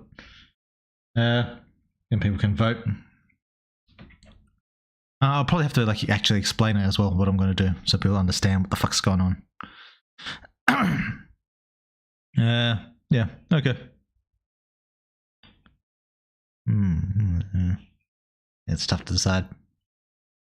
I'm pretty sure the YouTube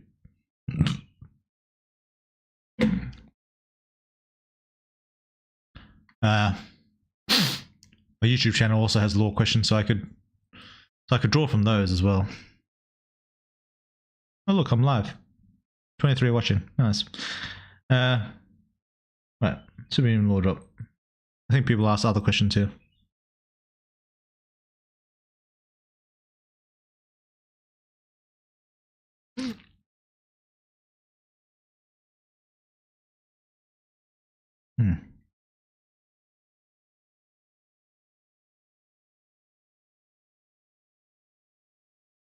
Okay.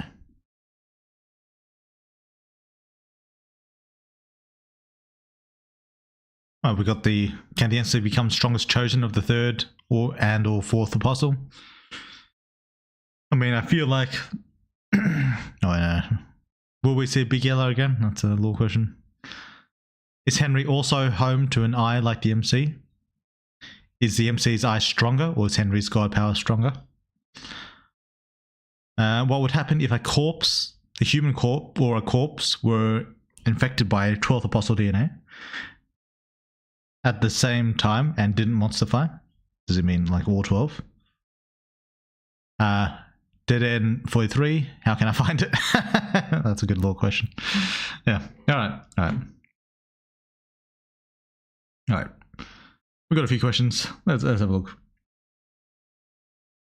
Jesus, I'm gonna fuckload. I don't have any at the moment beyond the Sharon one, but that's too low quality to hog the law question. Yeah, how powerful is the chosen one of 10 compared to the hero's captains? The chosen one of 10, you mean the 10th chosen? That's an interesting question. Are monsters of a certain lineage less aggressive towards superhumans of the same lineage? Oh, that's an interesting question. The natural versus artificial level 5, but I'm guessing you won't answer that. Oh, good answer. It's not like it's a huge secret. How powerful is the chosen of the 10th compared to the hero captains? Oh, wait. Did you just repeat the same question? I guess you fixed it up a bit. Okay. Is there an actual benefit to worshipping a monster/god? Interesting. Interesting question. Does a natural evolution have any benefits versus an artificial evolution? That's kind of the same as the last question.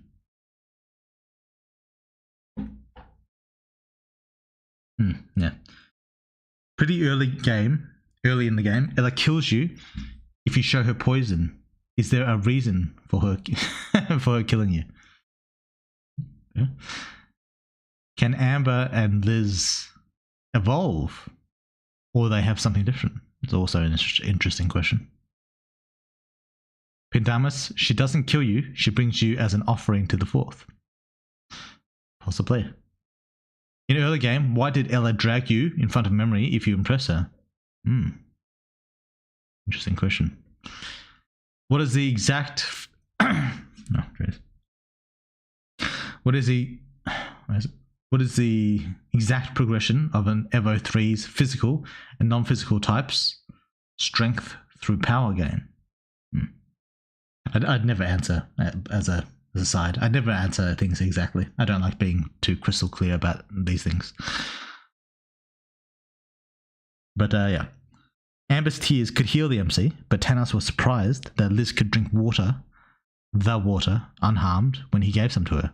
Would Amber's tears have the same effect on other superhumans that it had on the MC? Interesting.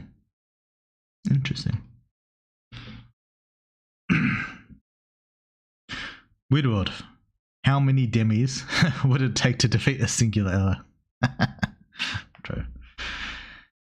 Is natural level 5 ever a big thing? Or the big 3 are just special cases? This kind of ties into the other question. Maybe I'll make it. We'll talk about it. We'll see some other questions first. Henry clearly has the first monster smile.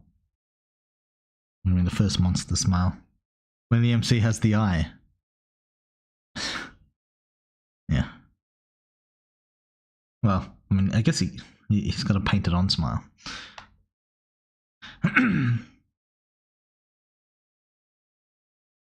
Who's the fourth's current chosen now that Sala is dead? Is it confirmed Ella is the third's chosen? Do you for real Venom? FW Venom. What does FW mean? Fuck with? Is that what you mean? Venom's alright. Is the reason why for Laurasia and Gondwana exists in the superhuman world due to humans occurring millions of years before our world? Oh, that's an interesting question. Interesting. As in humans existed millions of years before humans in IRL. Yeah, I get what you mean. And, how many hobos would it take to best an A rank? True. How many would it take? What about Spider-Man? Yeah, Spider-Man's alright. Spider-Man's probably the only superhero comic book I've read, I'm pretty sure. Other than Spider-Man, I'm not sure. I might have at some point, but I only really got like used like secondhand stuff. So, is it possible to make the MC the all-powerful like an RPG game? You mean like a level up to 99 with like the best equipment and shit? I mean, maybe.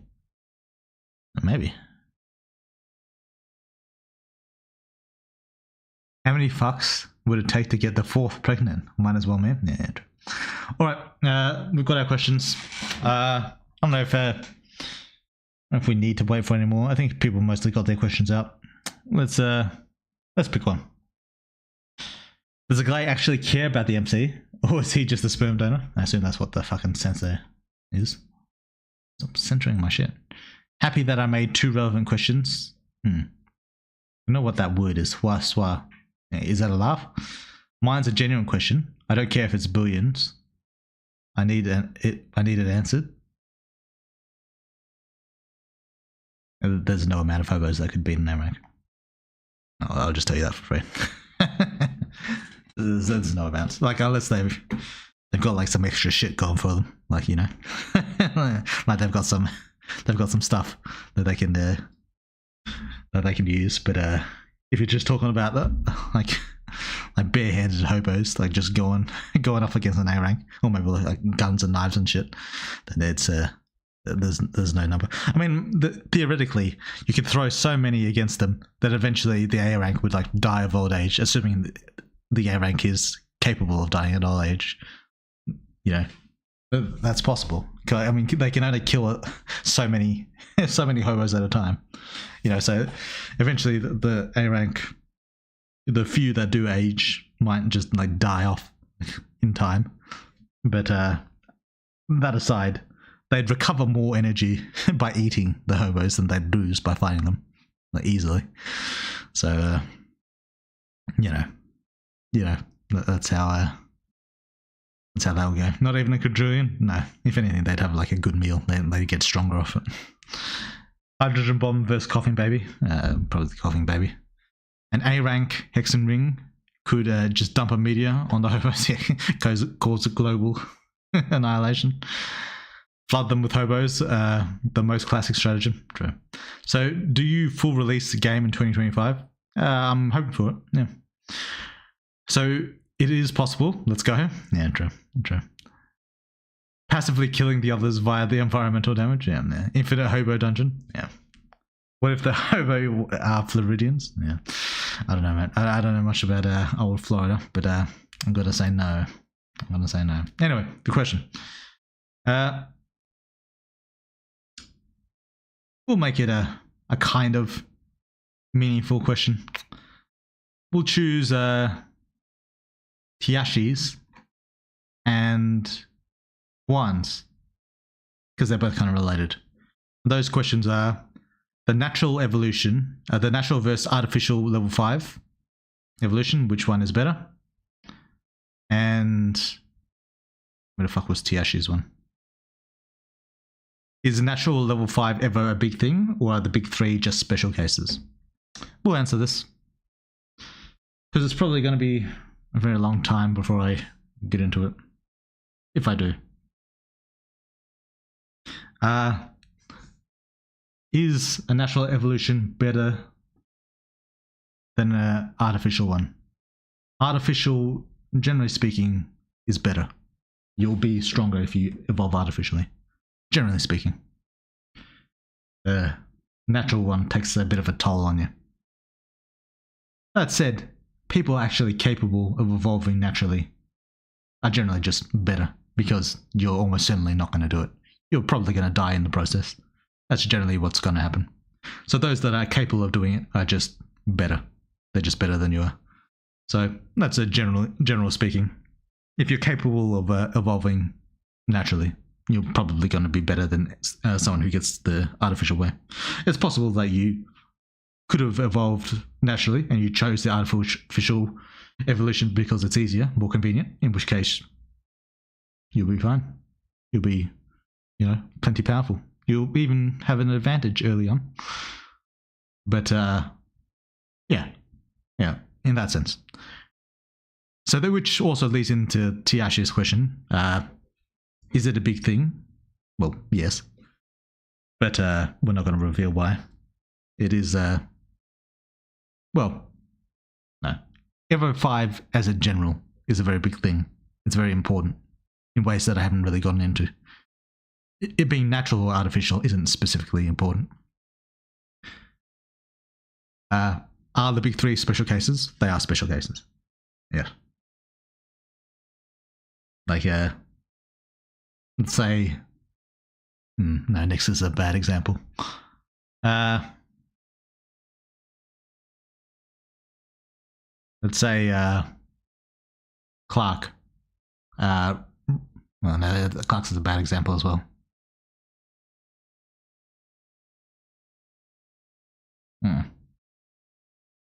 Lucius. Let's say, is Lucius a good example? Lucius is fine. Let's say Lucius reached level 5 naturally.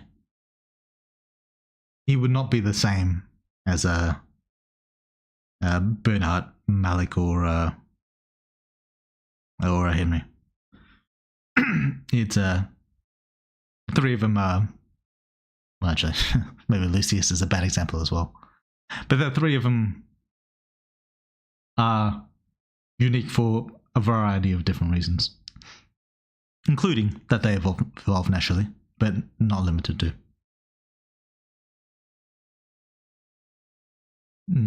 Yeah.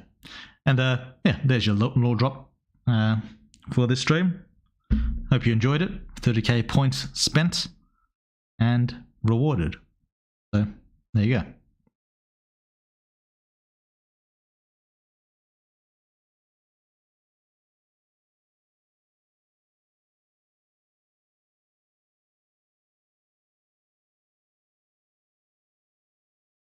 Who needs supers? We have hobos numbering in the sextillion. True. Yeah, didn't expect that. They're just built different. Kind of. Someone like Bernhardt is kind of like the perfect combination of literally everything. Like, he's the most naturally talented as a human. He's the most naturally talented and like perfect like compatibility as a superhuman. He's the hardest working. He wants it the most. He has the best luck, the best circumstances that went into his power. Like everything about him is as good as it possibly can be. Someone like Bernhard is like that. It's like he has literally everything. He has luck, he has skill, he has talent, he has hard work. Everything that can go right with Bernhard has pretty much gone right, in terms of power, at least. That's how a person like Bernhard is made. His circumstances are very important to how he became very powerful. But we're not going to get into that. There's a shared circumstance for why the three of them are powerful, like something they all have in common. But there's also unique things about all three of them that make them also powerful. So they're pretty much perfect. That's one way to put it.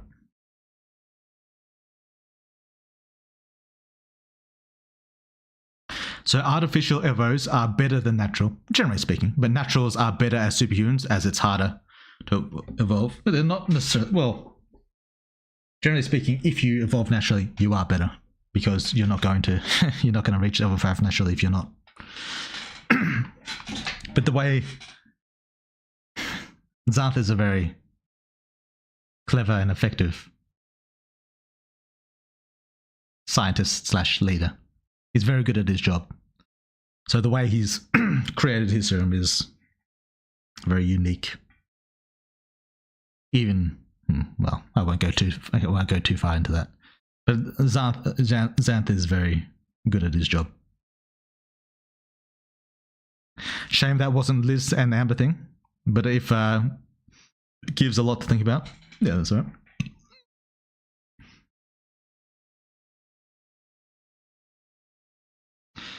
Like the possibility of all three being connected to higher entities or something in the greater plans. Yeah, it's not necessarily related, but it could be. Just waiting for the Lord of all hobos to come out of nowhere and so on. Yeah, true. I mean, the MC was technically a hobo for a little while, so. He's not distracted by horny like the MC. Wouldn't the traits play a big role in that as well? Not just artificial versus natural? Oh, sure. If we're talking like on an individual base-to-base, it always just depends on the person. That's the reality. Whether you succeed or not just depends on the person. That's the truth. So like someone being artificial can be better. Someone being natural can be better. It largely just depends person to person. But generally speaking, artificial conveys advantages that natural doesn't. So, well, the MC evolved artificially, but not through Xanth's serum. So he didn't really get the benefits of the what do you call it, artificial evolution that other people get. So he kind of like got fucked in that kind of sense. But generally speaking, if you wanted to like optimize, you'd have 2 artificial evolutions and 3 natural ones. Generally speaking, that'd be the optimal way to build to spec your character. And yeah, and I don't mean like artificial in the same way the MC got artificial. I mean you want to use Xanth's serum. You want to use it to get at least 2 evolutions out of that. So yeah, that's the lore drop in that. But yeah, Draco is correct. It generally just depends on the person. It depends on compatibility. It depends on what the traits they got. It just depends. There's a lot of factors that depend. It's not like a artificial or not. It's going to decide like majorly anything. It's just if you want to optimally spec your character, you know. Like say Alice and Malik started at the same time and both reached level 5 naturally. Wouldn't Alice with the space trait be stronger than Malik? Not necessarily. Assuming they are equal in time and compatibility with their powers, no. Bram and Xanth are doing a good job. That's news to me. Will we ever learn about Bernhard's perfect circumstance? What made it perfect and how did it affect him? Yeah, probably in time. Artificial seems like it's more controlled, whereas natural can be random. It's also true. That's also true. MC is suboptimal. Shake my head. Yeah. I mean, in some ways he's very optimal. In some ways he's suboptimal. It's just a balance. Like with most things. So I guess the trials don't disappear from evolving and you can always complete them? That's a good question. You should have asked that for your law drop. Hi, it's my first time here. Oh, hey, Saronda. Sorry. Love your VN. It's crazy how good you are at writing. Oh, thank you. The only doubt/worry I have is how much AI you put into the art. Maybe I'm wrong, but it seems like you're increasing each update. I think it's about the same. Usually how I use AI is I draw the scene, like mostly the AI is for backgrounds. But for backgrounds, I'll photo bash the scene, or in case of like a sex scene, I'll draw the scene, and then I'll put it through the image-to-image function to fix up everything that like kind of got fucked up. Well, not like fucked up, but you know, like weird line work, weird shading, shit like that. Stuff that I can't be fucked like fixing because you know I'm limited on time. And then I'll like you know, go over it again to like fix up whatever the AI fucks up, which is, you know, it can be like hands and shit like that. But yeah, that's generally how I use AI. That said, I only use it that way because it's easier for me. Like, if you're hoping I'm some like anti-AI person, I'm not. I don't care. I'll use any like tool that's available to me to get my game out in the timely manner. Yeah, whether it's AI or something else, it's just it doesn't matter to me at all. I'll use anything. That said, I generally like to have my own style, and it's difficult to do that with AI. And you know, I like the way my style has developed, and I want to continue developing my style in my own unique way. You know, so that's why I don't like lean heavily into AI. It's not like for a moral reason. I'd do it if I didn't have that like kind of value in my own like art. Like if I cared less about my own art, then I'd absolutely use AI. But I, generally speaking, like to have things look the way I picture them in my head, and being able to draw that by hand is kind of like conducive to that. So yeah, I'll probably always be using AI as like an image-to-image thing, unless it can somehow like read my brain and like spit out what I'm like seeing in my mind. I'm probably never going to use like just generate like a scene or some shit like that, and then what do you call it, and just use that like on its own. It'll probably always be like image to image, like the conversion, like an AI filter kind of thing to like smooth things out. But yeah, don't get it twisted in thinking that I'm like some moral person that's like against the use of it or anything like that. It's just because I like to have my own style.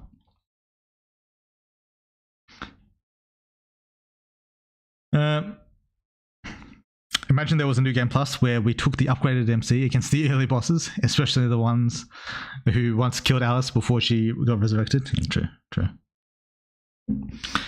Well, I thought the natural one would be preferable because they would generally be stronger before it, and then the Evo would multiply their power. I mean, yeah, we're just talking about the evolution itself. If you're stronger as before your evolution, your natural evolution, you'll be stronger later. That is true. It's just if we're talking about the evolution itself, say it's like a point, like a 10 times multiplier, then artificial would be 10.1 times or something like that. That's not necessarily accurate, but you know, you get what I mean. It's not like it like overrules shit. It's just that if you want to like optimally spec your character, that's how you want to do it. Speaking of AI, I really miss your OG art. The new art's similar, but not the same. True, it is similar and not the same. But I started changing that long before I started to use the image-to-image thing. Like, when did I start changing my art? Around the time I did that first Ella picture, right? The first, like, Ella in the alternate art style. Like, I think I have it somewhere. I can't be stuff pulling it up. But yeah, that first Ella art piece I did. Ever since then, I've been slowly like changing my art style, like over time, just evolving it. And that was, I think that was like a couple of years before AI started becoming a thing. I can't remember. Yeah, but yeah, I started changing it a while ago.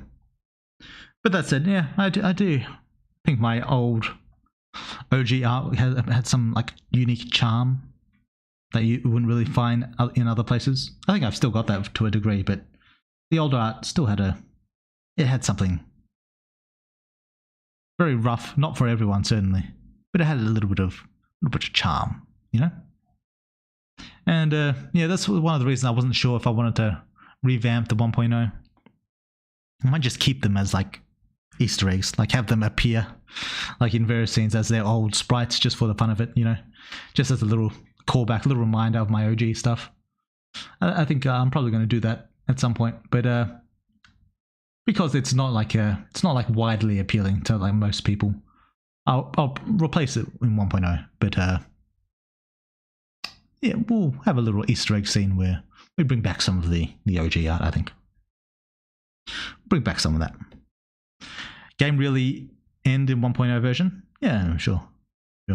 Please don't let it end at 1.0. I mean, it has to end when it has to end, you know? The story decides when it ends, not me.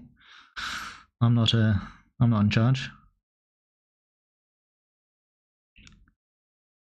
MC has less power than Cole and beat him. We may be seeing something here. Oh man, that's true. At any stage? I'm not sure what you mean by any stage. Some may do. Michael's benefit from the trial was to absorb the evolution trance, I think. Yeah, there's nothing saying he can't do that later on. Or maybe he can't. Who knows? I mean, I didn't know though. True. Will MC's connection with the eye influence any of his evolutions? Might do. Might have already done so. Who knows? I thought what gave Natural the edge was the trials being a requirement, disappearing if you evolve. Well, the trials in themselves do give you an advantage. Like just in themselves. And there's just because you get artificial doesn't mean you can't complete the trials. With the serum. I'm not sure what that's referring to. But if they don't disappear and just remain there, then I can see how artificial evolution still be as powerful or more powerful. Ah, that's what you mean. Even if we skip the option of the serum. Ah, that's what you mean. I get your joke. I get your joke. But that's with that said, you could complete your trials as a level 3 and then, you know, evolve yourself with the serum and then you get the benefits of the trial. That's the thing. But it could also be that the trials, how would you put it? Continue even post-evolution. That's also possible. It could be that you can complete them at literally any time, from level 1 to level 5. It's also possible.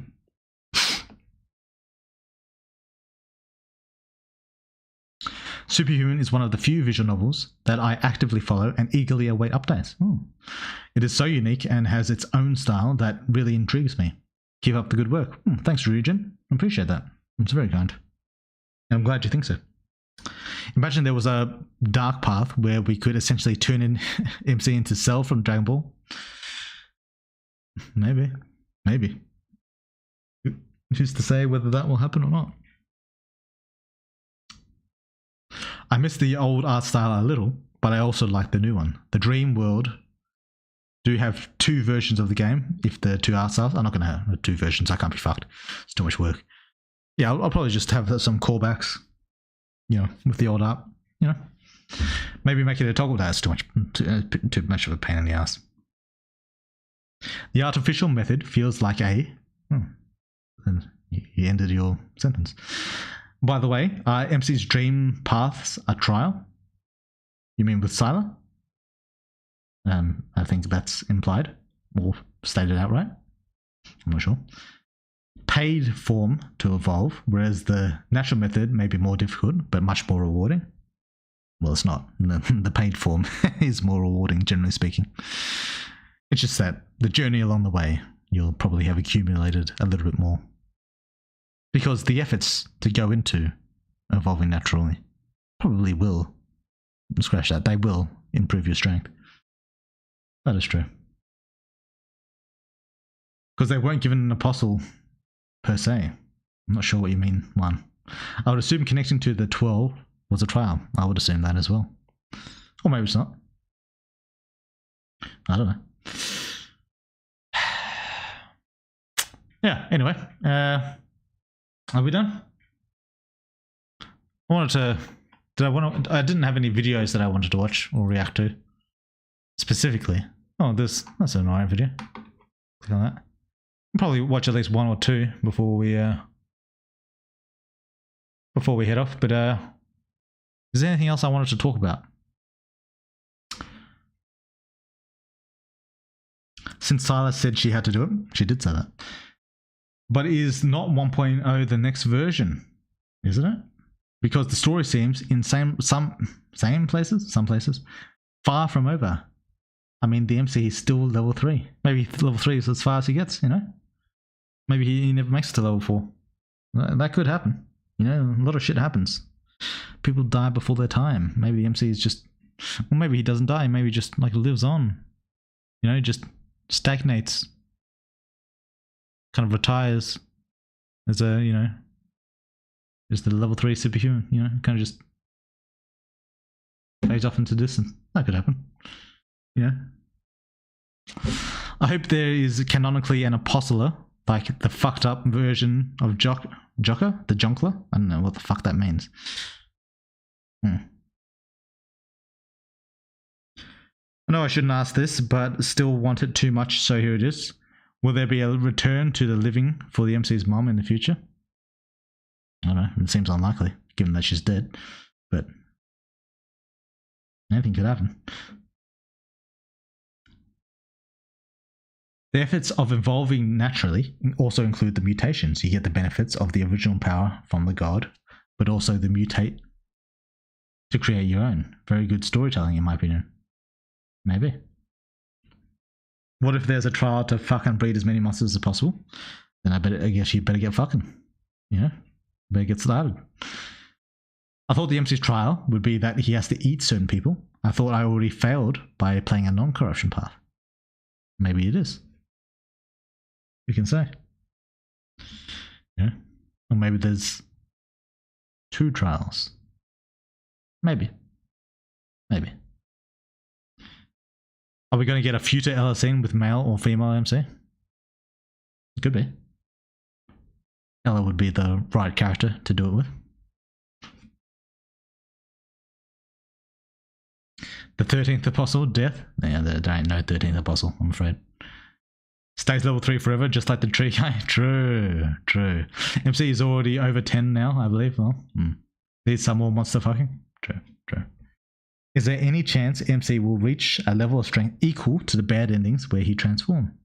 Well, it's always possible. The MC has a lot of potential. He has a lot of things going for him. A lot of things holding him back as well. A lot of things going for him. So the MC could reach who knows what heights. You know? Right. Yeah. I don't know if there's anything else I want for this Superhuman 2024 review or award. I don't know if I'm going to call it ceremony, but the award stream. We will give a little badge to each character. Or something. Or to each scene or whatever. You know, talk a bit about it. Yeah. Yeah, I think we've got enough. I don't think we need to go overboard. You know? I think it's fine as is. MC staying in level 3 or the same level of strength is anti-narrative, and you know it. But okay, I will play along with the joke. Who said it as a joke? I don't know who's joking here, Saronda. I don't know what joke you're talking about, but you know, things happen. You know, it's a tough world out there. I think we can get one future LS scene. It really fits her personality. Good day.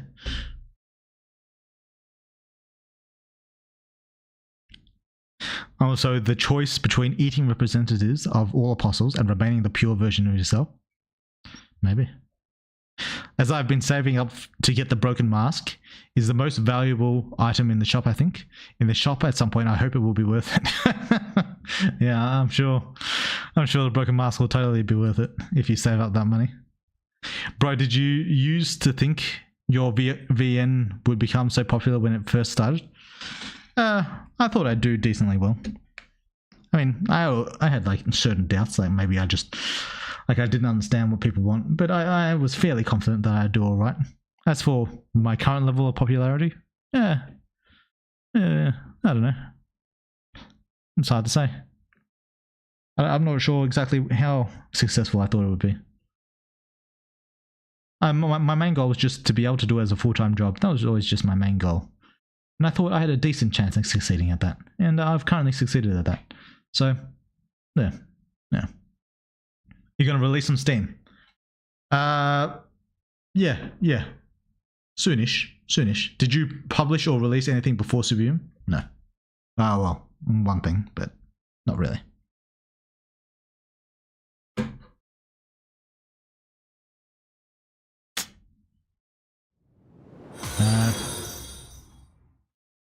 Where was I?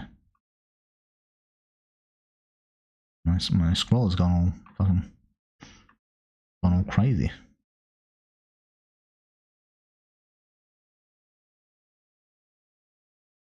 Time to transform the big three into the big four. Maybe.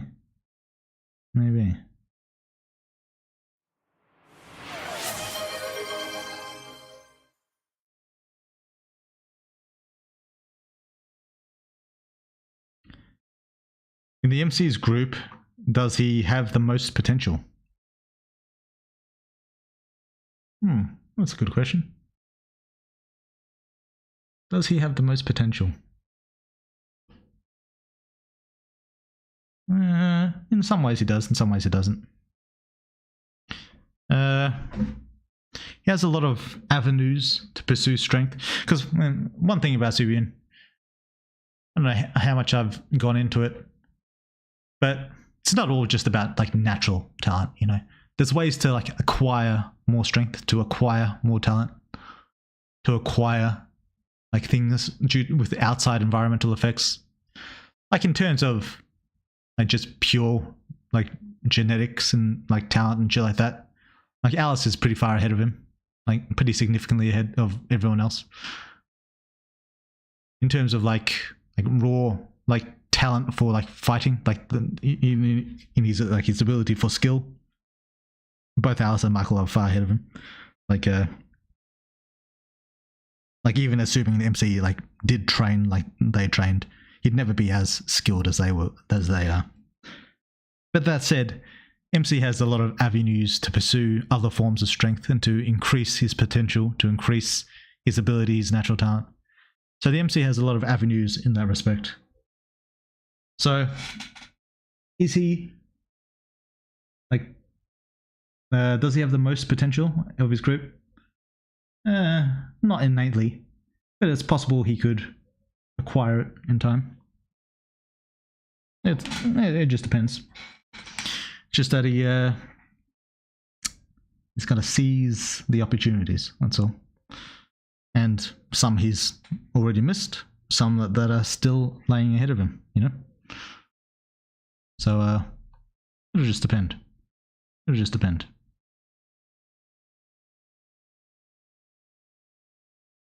4th anniversary is coming up soon. Oh yeah, it'll be in Feb or something, right? Yeah. Maybe I should save these awards for Superhuman's anniversary. Actually, maybe that'll be a thing. Yeah, I'll give people like time to vote. We won't do the awards next week. We'll do it on the anniversary, I think, which is next month. And give people time to vote on their favorite shit or whatever. We'll give them time to do that. And yeah, we'll do that.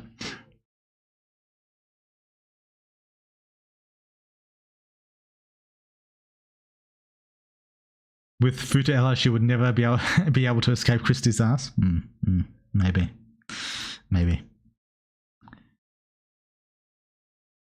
February the 15th or 16th. Yeah. With Futa Ella. Oh yeah, I read that. If nothing else, Ella with a... I'm assuming that's like a dick. Cock. With a dick. Could easily hard cuck the MC. In regards to Christie? Yeah. Will the initial being a hero aspect of the game return? Who can say? Who knows? Sila mentions that he has the tendency to have a higher connection more than the others. Does she? Does she say that? I can't remember. Gotta go. Good night, Weird. See ya, bruh. Kaiser. Thanks for dropping in. So he may not have the same raw power. Well, raw power is different from talent. Raw power is the others. But he might be able to make up for it by sucking power from bigger plans, like in Bad Ends or something like that. No, not necessarily. Not necessarily. It's not like about eating other people or anything like that, or draining power. It's not necessarily how it is.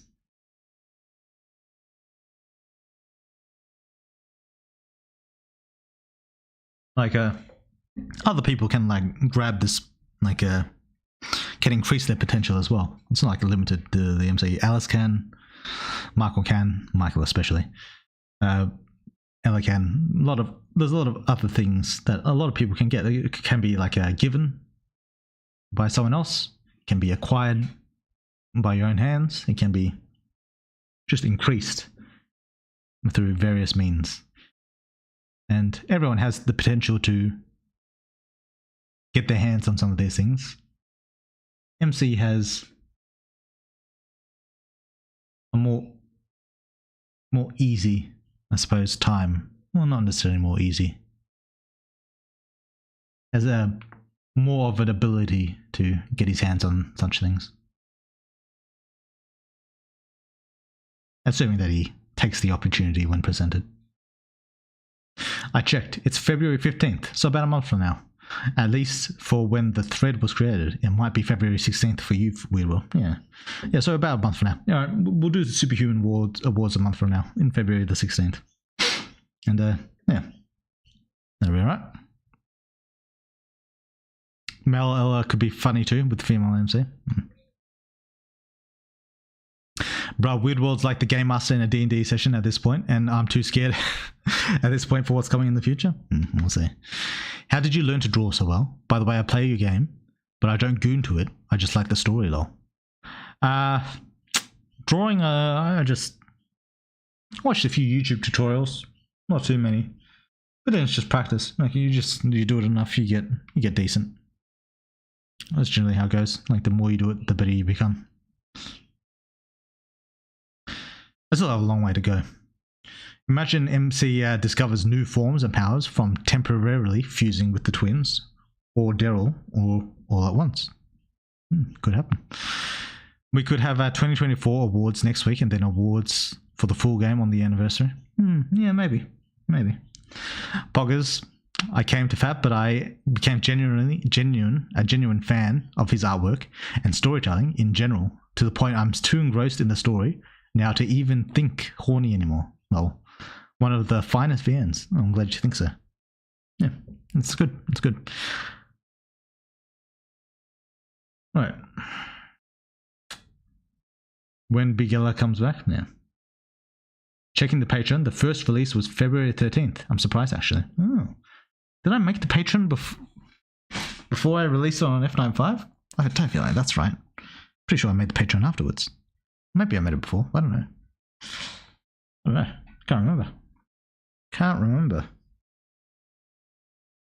By the way, I don't know why, but I always wished there was a scene where female MC met Michael before he met Alice, and at some point without Alice's knowledge, and had some special scenes behind her back as well. That's a strange wish.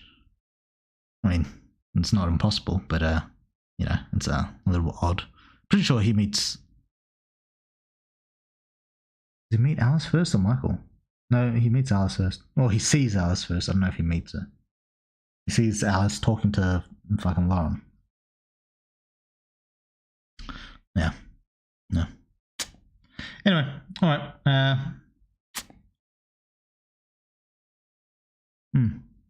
Yeah, apparently the date went sorted to the old post says February 13th.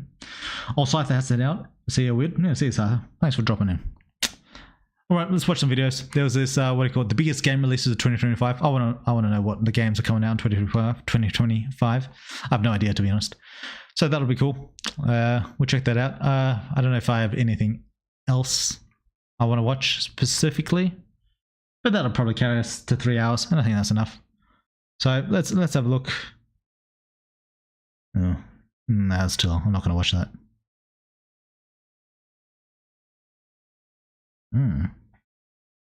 That could be interesting.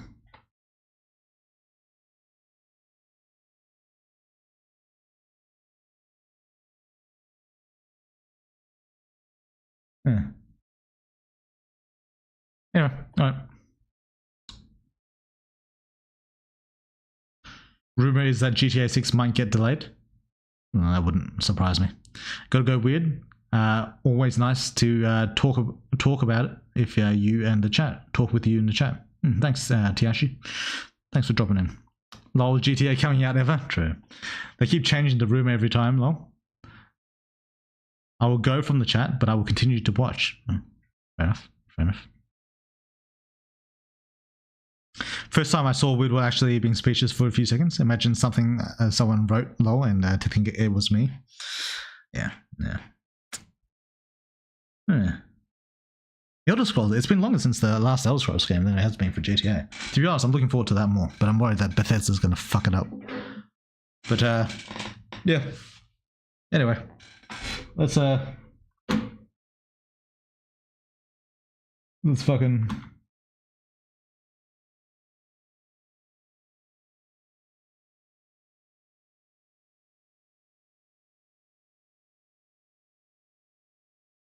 Okay.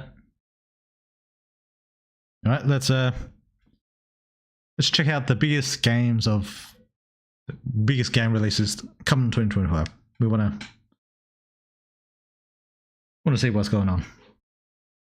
Happy New Year, or almost New Year. A new year means new months, and new months mean new games, and new games mean we make another one of these videos all about them. Here are January 2025's biggest game releases. Fucking ages. Before we get into it, just the usual disclaimer that we do our very best to make these videos as informative and comprehensive as possible, but game releases have the tendency to move around, and human beings have been known to make mistakes on occasion, so if anything slips through the cracks or misses the mark, please don't yell at us, we're all doing our best. On January 7th, Ys Memoir, The Oath in Felghana hits PS4, PS5, and Switch. This is a remaster of the 2005 game of the same name, which was itself a remake of Ys 3 Wanderers from Ys, which was originally released on the PC way back in 1989, but I'm sure you probably already knew that.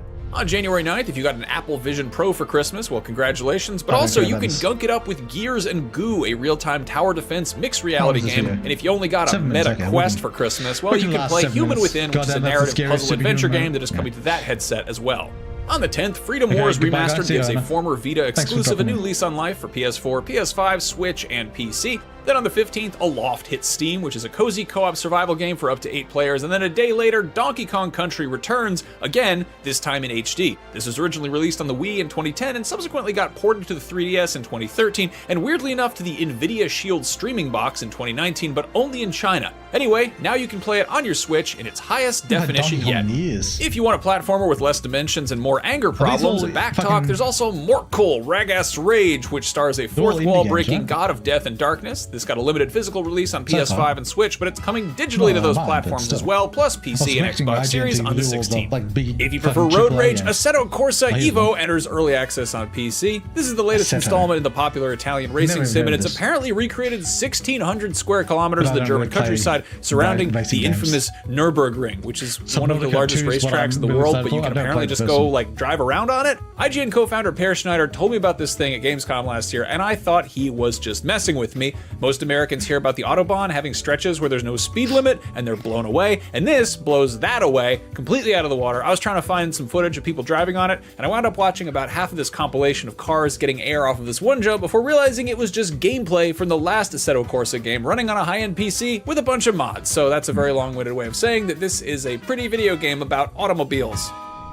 If you like pretty games that do not have realistic physics, but some historical accuracy, there's also Dynasty Warriors Origins, which will have you just whooping tons of ass across the Three Kingdoms period, as one is prone to do in the Dynasty Warriors series of Musou games that is coming to PS5, Xbox Series, and PC on the 17th. Because there weren't enough remasters of JRPGs this month, that day also sees the release of Tales of Graces F Remastered, that was originally out on Wii in 2009 before getting up-res for PS3 a few years later, and now it is on basically everything current and last gen.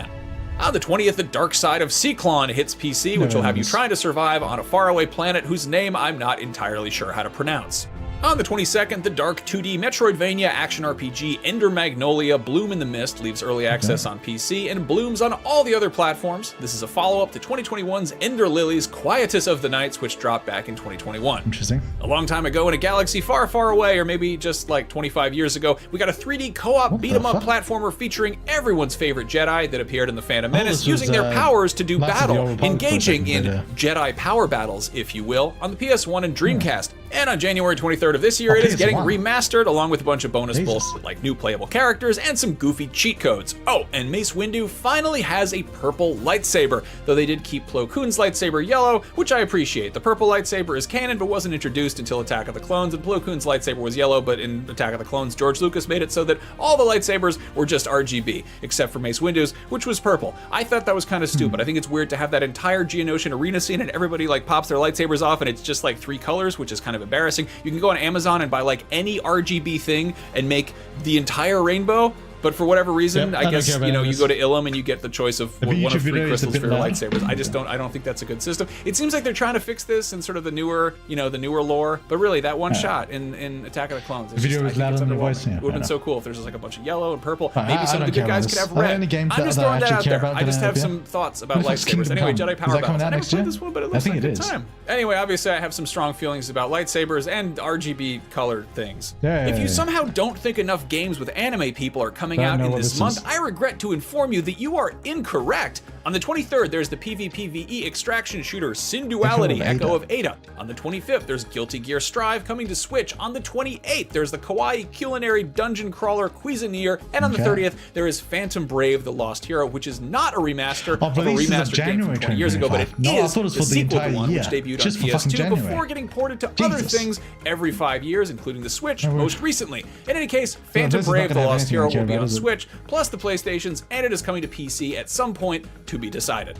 There are no anime people in Marvel's Spider-Man 2, but there probably will be shortly after it comes to PC on the 30th, and people start doing all sorts of silly stuff to it with mods. This was not my favorite of Insomniac's Spider-Man games, but it was probably my second favorite video game where Venom can ride a bicycle. The first being the extremely underrated Lego Marvel Superheroes. The first one. The second one sucked, and it had a bunch of Xboxes, PlayStations, and PC. This is more of the same stealth action that the Sniper Elite series is known for. The community has been a bit negative on this one for how much it looks like new content for Sniper Elite 5, repackaged as a full-size game, but Sniper Elite 5 was pretty fun, so it could be worse. And to be stupid and reductive, I like to fixate on the fact that you're sad that we're never going to get game releases coming in the list of games. I didn't really care about any of these. Alright, that was boring. Damn, that sucked. Oh shit. Oh yeah, speaking of games, well, yeah, might as well talk. I actually finished 2 games, like, since I last streamed. I finished fucking Dragon Age, and Jesus, what a slog that was. Holy shit. I found out all the lore, and shit. I don't know if I want to fully go into it. I feel like the stream's already winding down. I don't know if I want to be talking too much shit. But Jesus, that game was long. Well, I don't know, it wasn't even that long, it's just... Man, that was a tough time. I'd say it definitely made the entire Dragon Age series worse, that's for sure. Definitely fucked that up. But, I don't know if I want to get into it this stream.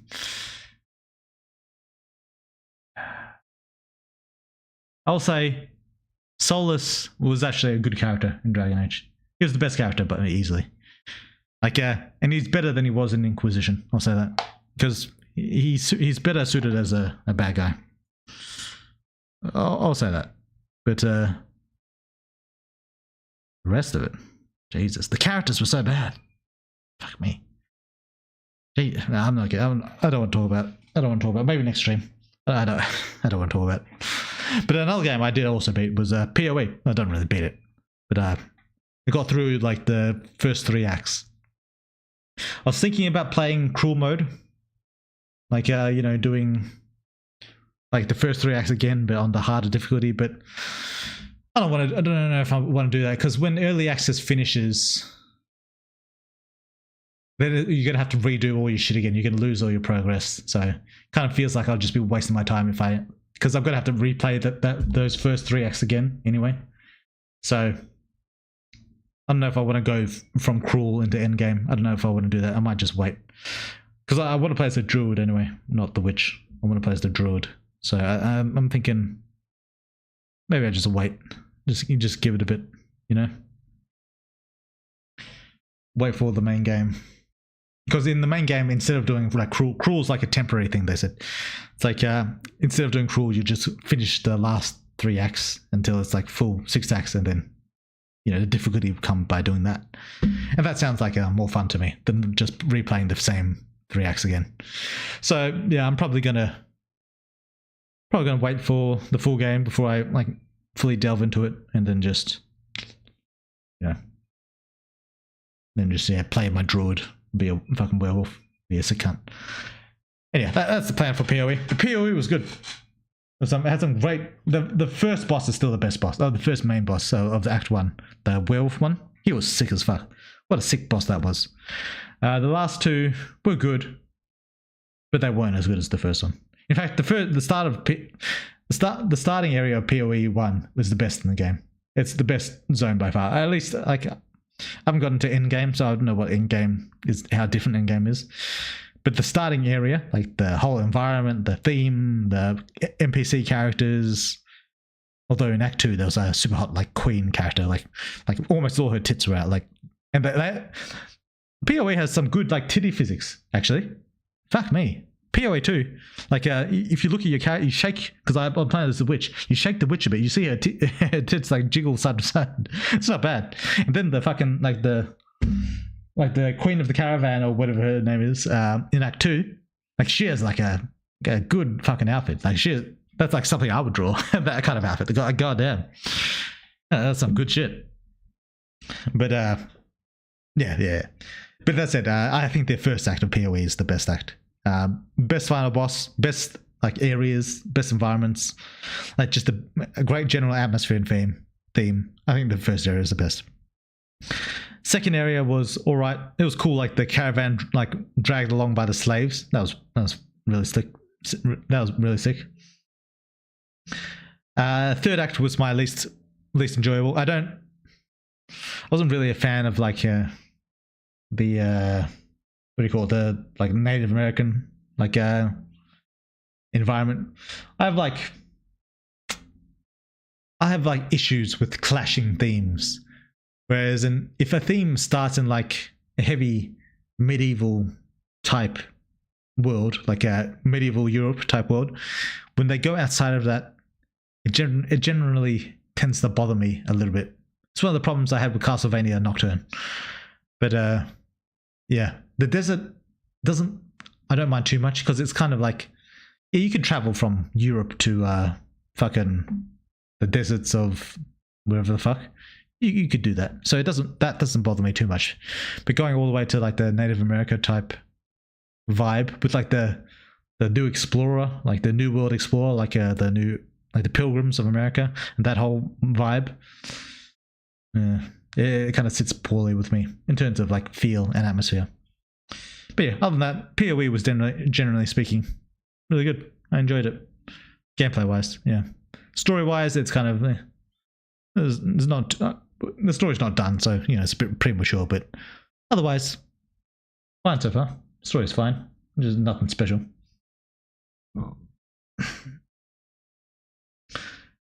Woodward, may I ask, are you the coder of the game, or is there another one? And if you are, may I ask, how long does it normally take to make the code of a full scene? I know off topic, but I wanted to ask. That's fine. I am. I am the coder. Well, I do everything. It's just me. It's just me, mate. But as for how long it takes, not long at all. The actual engine of Ren'Py handles a lot of the code, like just inbuilt. Like basically the only code I really have to do is like when making the choices that you need to choose from, or making characters appear, disappear, the scenes change, etc., etc. And all that is like calling on different like aspects of code already in Ren'Py. So I'm basically just using the code to call on parts that are already in there. So it doesn't take too long at all. The coding is not a very laborious process of development. It's mainly the writing and the drawing that takes a lot of time. Laborious? Laborious.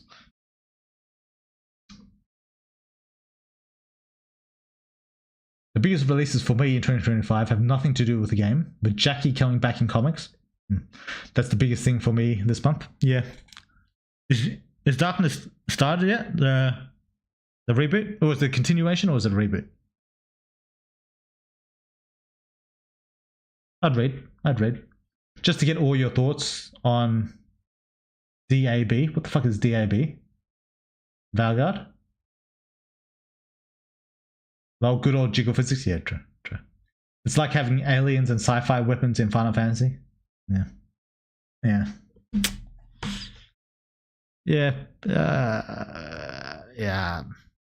It's kind of like a pet peeve, really. It's also a thing I had with a God of War, like Ragnarok and the whole Dune Norse thing. I never really liked that concept. I still enjoyed the games because the games themselves were generally of pretty good quality. But I didn't really like the aspect of moving from like Greece to, Norway, or where the fuck Kratos is now. The Scandinavian area. Never really a fan. I don't like the clashing themes. They kind of bother me a little bit. It's just a taste thing.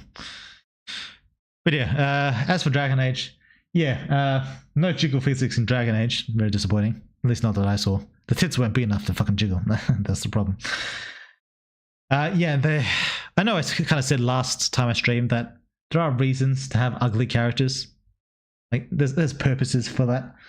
But Dragon Age is just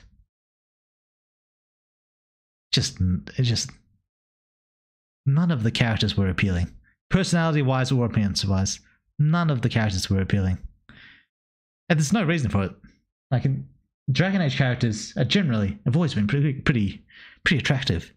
Like not like overtly so. Like Liliana was always a little bit scraggly, a little bit like a little rough, and being a bard, Chantry sister, whatever. And Morrigan, well, she's always kind of hot, especially her outfit actually. But due to the graphics, she wasn't like the hottest fucking character in the world.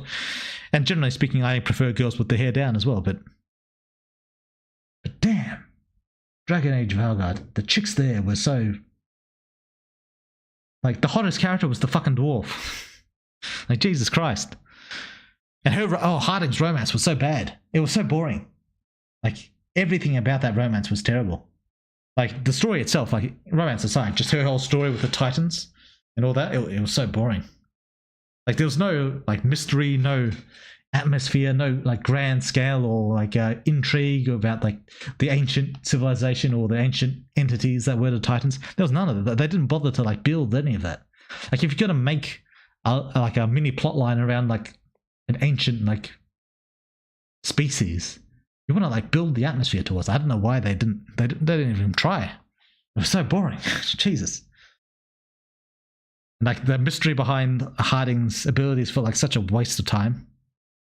Like, yeah, they're related to Titans, dwarves are related to Titans. Okay, so she can do like rock bullshit. I guess they had to make Harding kind of like super because like obviously her base skills are too dog shit to be worth anything. That's why she wasn't a main character in Inquisition, because she's just a fucking scout and she's just a chick with a bow. So they had to give her some like special powers or some bullshit like that to kind of make up for the fact that she's ordinary and useless. Well, not useless, but she's just ordinary, just an ordinary foot soldier. So they kind of had to make up for that, But still, fucking hell, it's so boring. God. Maybe I should have chosen the fucking Tash romance just to see the memes, because I still haven't seen all those scenes. I didn't go through all the companion quests. I just did the main story because that's all I really cared about. I just wanted to see what happened with the archdemons and all that. I really fucked up the archdemons too, by the way. They like colossally fucked them up. Jesus, what a waste of time that was. They made Dragon Age Origins worse. Like it's going to be harder for me to go back and play Origins after playing that game. Jesus.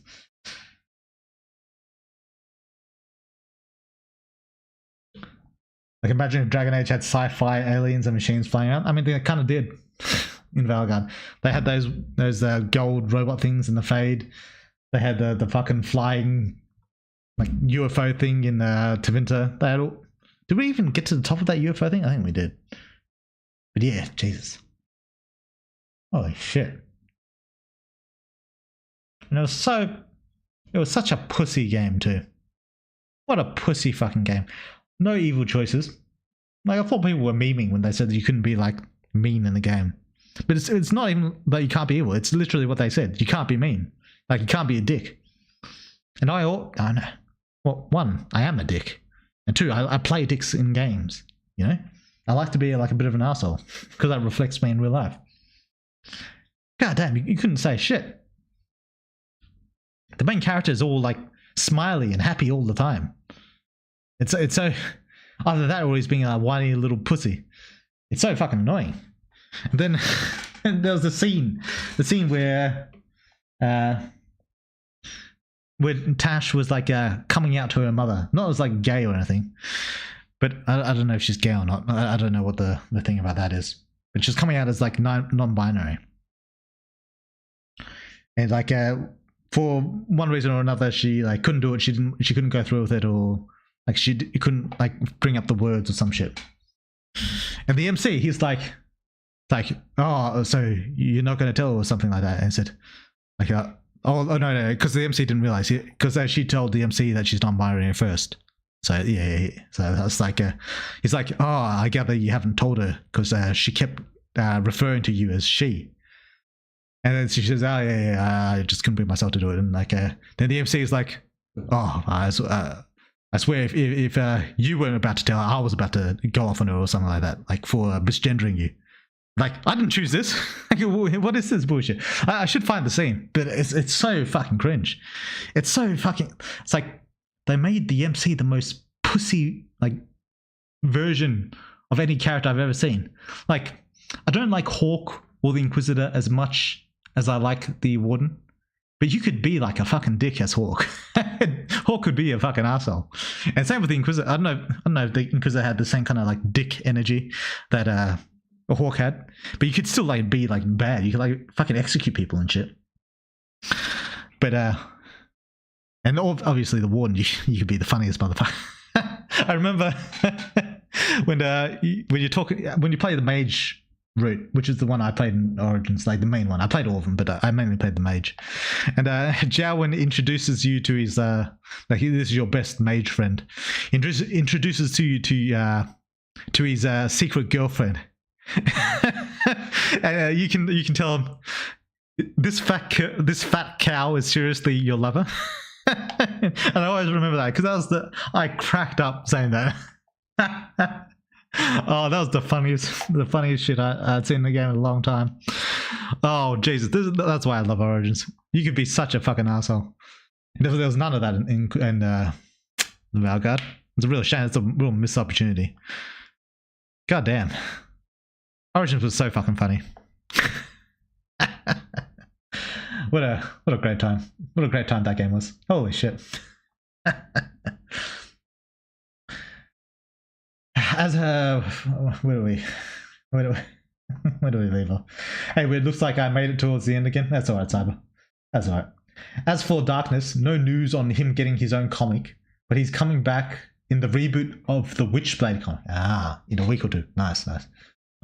I assume he's going to get his own comic after that. Makes sense. Woodward says he doesn't want to get into a rant about Dragon Age and then proceeds to rant about Dragon Age. Yeah, true. I just can't help it. Can't fucking help it. But yeah, I said that since we don't have much time, you could do a condensed video with your thoughts on Dragon Age. Yeah, I might do like an actual like a set out review. Because fuck me. What a game. What a fucking game. Holy shit. Maybe I could just be like a react fucking YouTuber and react to someone talking about Dragon Age. I saw The Act Man, which is I don't watch him a lot, but I've seen a few of his videos, and he's usually pretty funny. Maybe watch one of his videos. Yeah, not now, but at some point, because I think he did a video on it. Jesus, what a fucking game! What a fucking game! What were the intimacy scenes like? Dog shit. The only one I got was Harding, because I think you can only romance one character. And she was the only one I kind of wanted to romance anyway. I suppose I could have gone for Nev, but she kind of annoyed me a little bit. But it was terrible. It's just Inquisition had better sex scenes. And Dragon Age 2 as well. Dragon Age 2, they didn't show you the tits, but they had like the full like passionate like fucking jumping on the bed scene, like where it was a bit like kind of like jumps your bones a little bit. And then Dragon Age Inquisition, they have it like with the tits. But Valguard, it felt so low effort. It felt like just, I think it was a bit of a kiss and then it fades to black. Which, I mean, that's what Dragon Age Origins did. But you would have thought that a 10-year-old game, that they would have put like a little bit more effort, like they put into fucking Inquisition and they put into fucking Dragon Age 2. Because, yeah, it feels like, at least for the dwarf one, Harding, feels like almost no effort went into that intimate scene. Like none, literally. Like I remember the Iron Bull one in Inquisition. That one was funny. It was more about the after the act that was funny. Like with all the fucking Inquisition people walking in on you. That was funny as fuck. I'm not even gonna lie. Like I have my problems with Inquisition, but that scene was funny as fuck. But Cassandra walking in, that was hilarious. Jesus, that's a good scene. That's a well written scene. And Valguard, it just felt so stale. It felt like just no effort went in. Holy shit.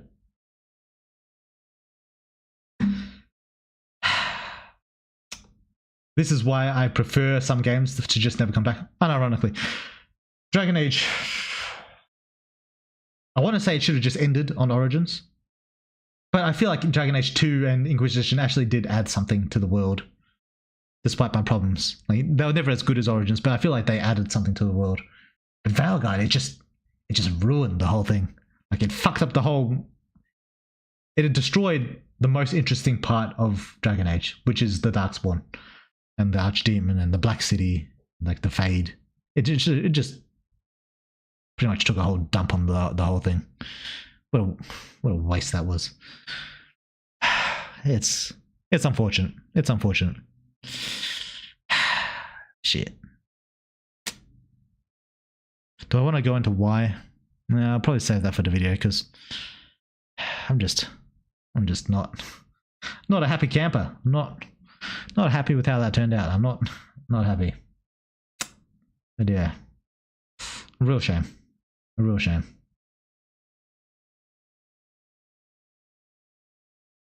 Yeah.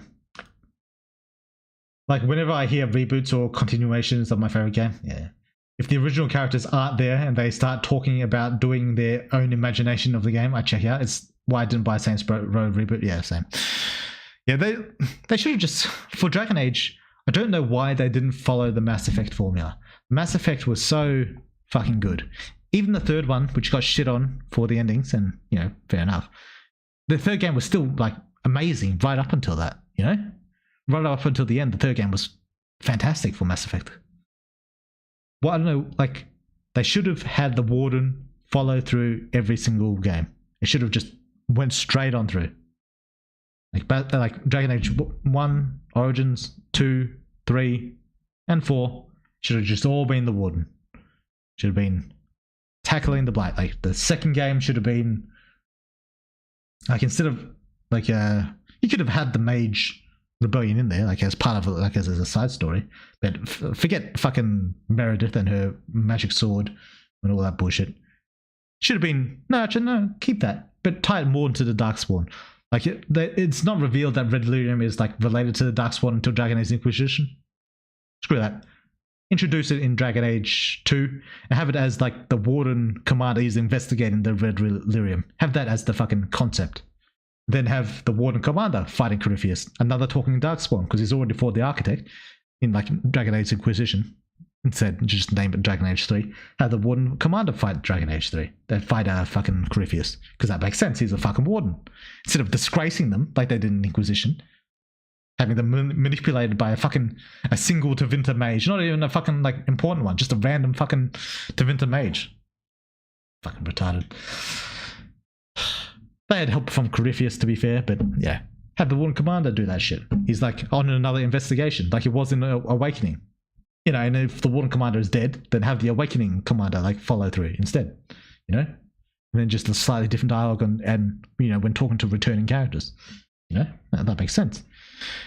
And then for Valgard, well, scrap all of Valgard, to be honest. Scrap all that shit. Forget the elves. The elves are... No one likes the elves. The elves are... It's like on my first stream, I was shitting on the elves basically every time they showed up. No one likes the fucking elves. Fuck the elves. Have their gods like be related to the Tevinter gods? Yeah, fair enough. But it's called fucking Dragon Age. Why are the fucking dragons slaves to the goddamn elves? It's called Dragon Age, not fucking Elf Age. Why are the dragons, the fucking archdemons, slaves, or like fucking minions of the fucking elves? It's retarded. Why would you make that decision? Who is interested in elves over dragons? Who in their right mind, in a game called Dragon Age, would choose to put elves above fucking dragons? Jesus. Like even, I don't know if you guys read the Aragon series. Like elves were kind of like on par with dragons. Not really. Like dragons were like rarer and more respected and more powerful.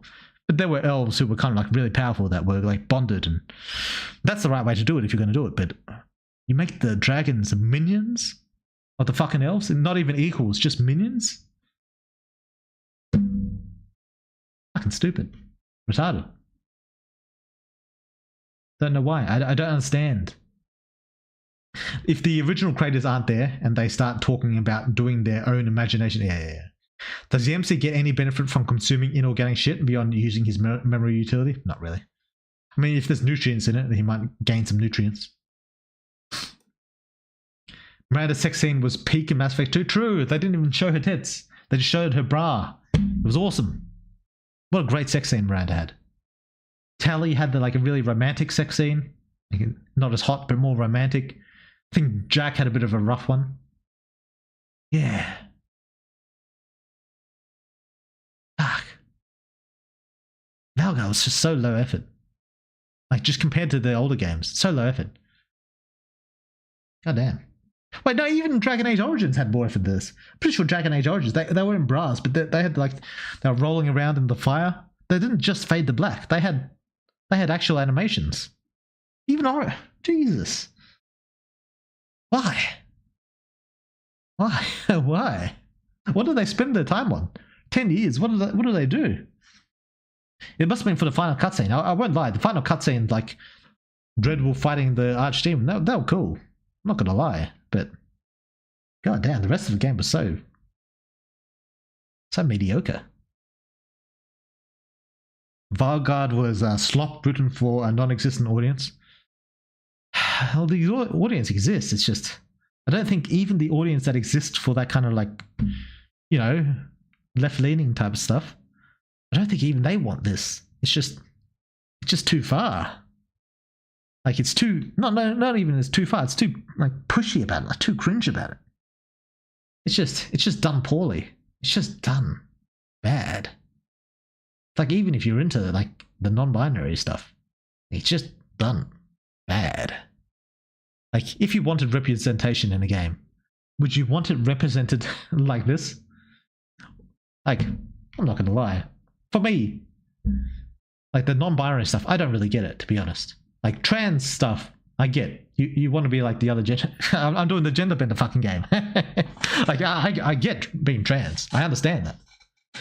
But I don't understand the non-binary stuff.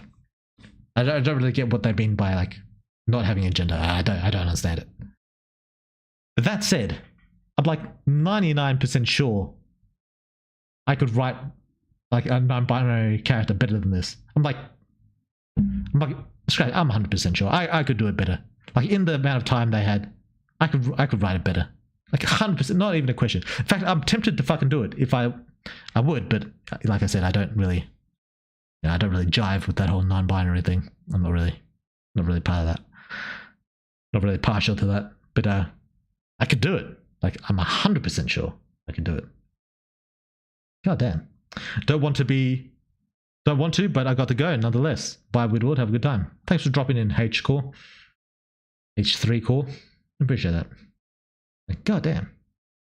Honestly, I fear for Mass Effect 5 or 4. No, yeah. Yeah, is it Mass Effect 4 or is it Mass Effect 5? Is Andromeda tossed into the ocean? Never to be fucking remembered? Yeah, I don't know about Mass Effect. They got returning characters. That's good.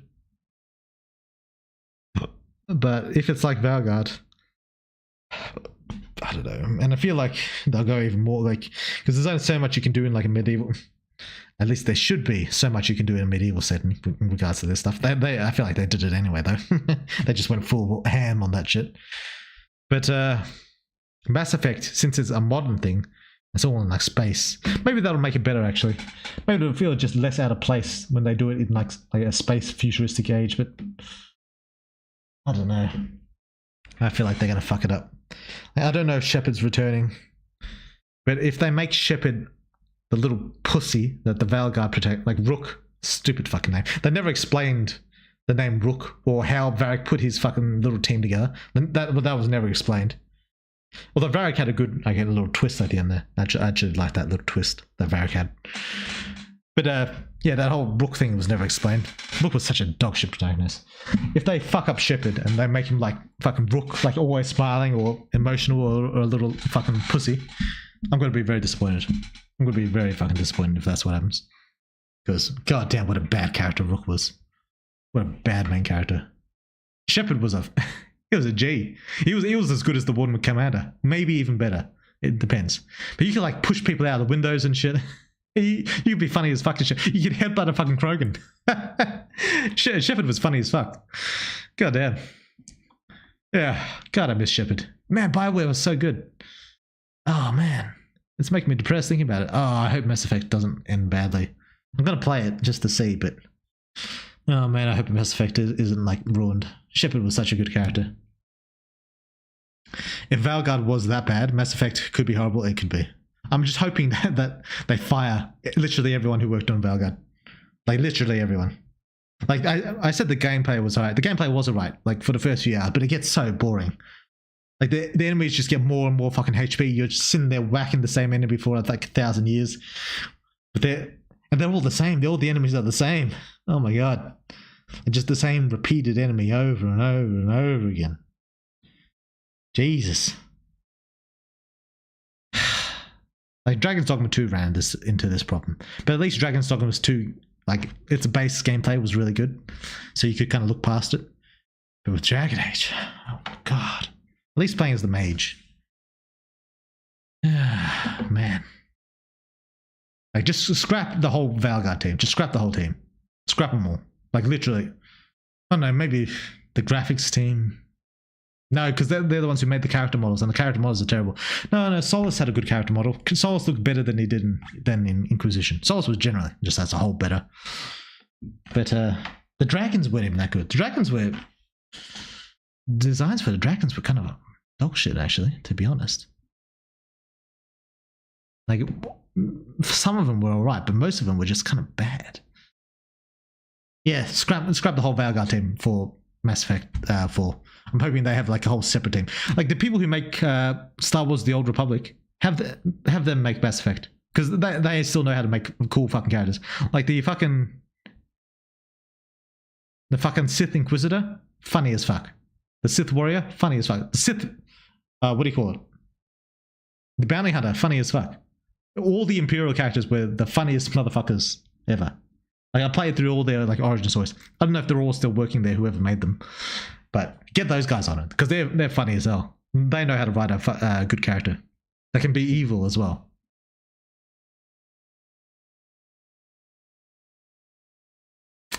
Have you considered doing like another fight fuck scene with like the yellow one? It's possible. It's always possible. Oh, and are body/memory spawn the only superhumans who dissolve when they lose bits of themselves?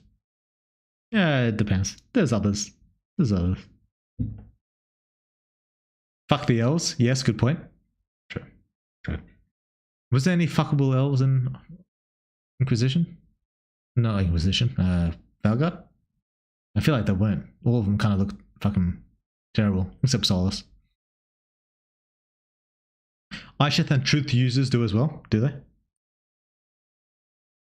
Aragon, that's a name I haven't heard in a long time. Yeah, it was a great book series. Great book series. And they portrayed dragons and elves like in a really good way. Like, not necessarily as equals, but they were like partners. partners in a way. With dragons obviously being like the mightier, but elves also having like the numbers. You know? That series went to shit. Did it? Is it still going? I don't even know. But it was a great book back in this day. You could write 10 great characters in the amount of time they took. I don't know. I feel like I'm already jacking myself off a little bit. But yeah. Well, Mass Effect kind of already does it with Liara and the Asari being that race that doesn't care about gender when it comes to relationships and reproducing. Yeah, but they don't talk about it. That's the thing. They don't like try and push the message. They just have it like organically in the game. They don't talk about it at all. Like, yeah, it's just a fact of life. It's just a thing that happens, and yeah. Plus they're hot. Plus the Asari are hot. All right. You seen all the future porn of the fucking Asari? That's some good shit.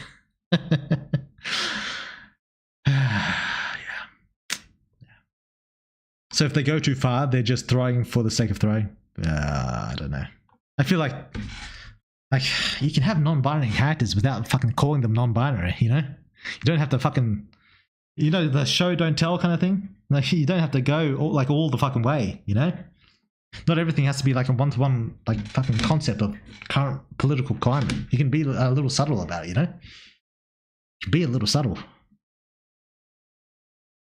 Supposedly they're not going for the same art style and colorful look for Mass Effect. They're moving away from it after Valgard. Oh, thank God. Yeah, the graphics were so terrible. They were so terrible. The characters looked dog shit. For some reason, everyone had like tiny bodies and big heads, like narrow fucking shoulders. Lucanus looked like a fucking wimp. Even though he's supposed to be like a super mage killer assassin. I mean, even like Zevran wasn't like a big guy, but he was like a lithe, like you know, he had a wiry, like strong frame on him. Lucanus just looked like a bit of a wimp, to be honest. And yeah, I don't kind of that Necromancer guy, terrible design, and his skeleton looked terrible as well. Terrible Necromancer as a whole. Actually, let's scratch that. I actually think he was a good character. As a Necromancer, he's not what I wanted, but I think actually the character himself was actually pretty decent compared to the other characters. Like, yeah, I didn't hate him that much. Who were the characters I didn't hate? I didn't hate the Necromancer. Lucanus was actually alright. I wasn't a big fan of the demon inside of him, but Lucanus was alright. Any others? Neve was... I don't know about Neve. Harding was pretty boring. Tash was fucking terrible. Worst character in the game, probably. What a dogshit character that was.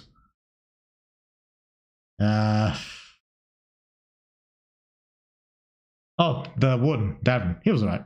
Davin was alright. Him and the Necromancer guy were alright. They weren't bad characters. They just like go on to find the Griffins. Like the Griffin storyline was kind of meh.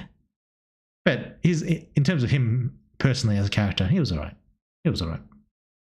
Hello, Weird World. Hey, King of Eminence. You're coming just at the end. Asari being Futa should just be canon. It should. It would make the most sense. It should just be canon. You're right. It should just be canon. They should have like if they can breed with both sexes, they should just be out. It should just be canon that they have dicks. That should just be canon. That is true. Like the woke crowd would love it. The porn enjoyers would love it even more. And yeah, it just be the right. it just be the right decision. All right. Balls or no balls on your feet? Balls, obviously. Right, one more video, and then we'll head off. We're getting close to the 4-hour mark. That'll be good. I pulled up this tab last stream, so that was a while ago. Using 197 megabytes. Jesus. Let's watch this so I can get rid of my fucking spendage. One of the best ways to win. Right, this guy says things audiences hate. Let's see if I do any of them. Maybe I'm committing some bad, what do you call it, faux pas in terms of writing. Let's see how well I do with this. No one would ever progress through the game, though. True. Balls, 100%. Just repeating the sex scenes, though. Yeah. True. As soon as you get the first sex scene, it's over. It's over. All right, let's see how I do. 8 minutes, not too long. Let's see how I do in terms of this guy's writing tips. 5 things audiences hate. Win over your audience is by not pissing them off in the first place. True. Today we're going to talk about that, so stick around. By the way, my name is Brandon McNulty. I'm the author of Bad Parts, also the author of Entry Wounds, and welcome to my writing channel. Nice. Today I'm going to talk about some horrible things, horrible habits that writers have, or horrible decisions that writers make, things that cause audiences to turn away from your stories. I have 5 particular things I want to talk about today, and the first thing audiences hate is when you fail to prepare them for genre elements. Ooh, now, when we're talking about genre elements, we're talking about any storytelling element that is associated with one particular genre.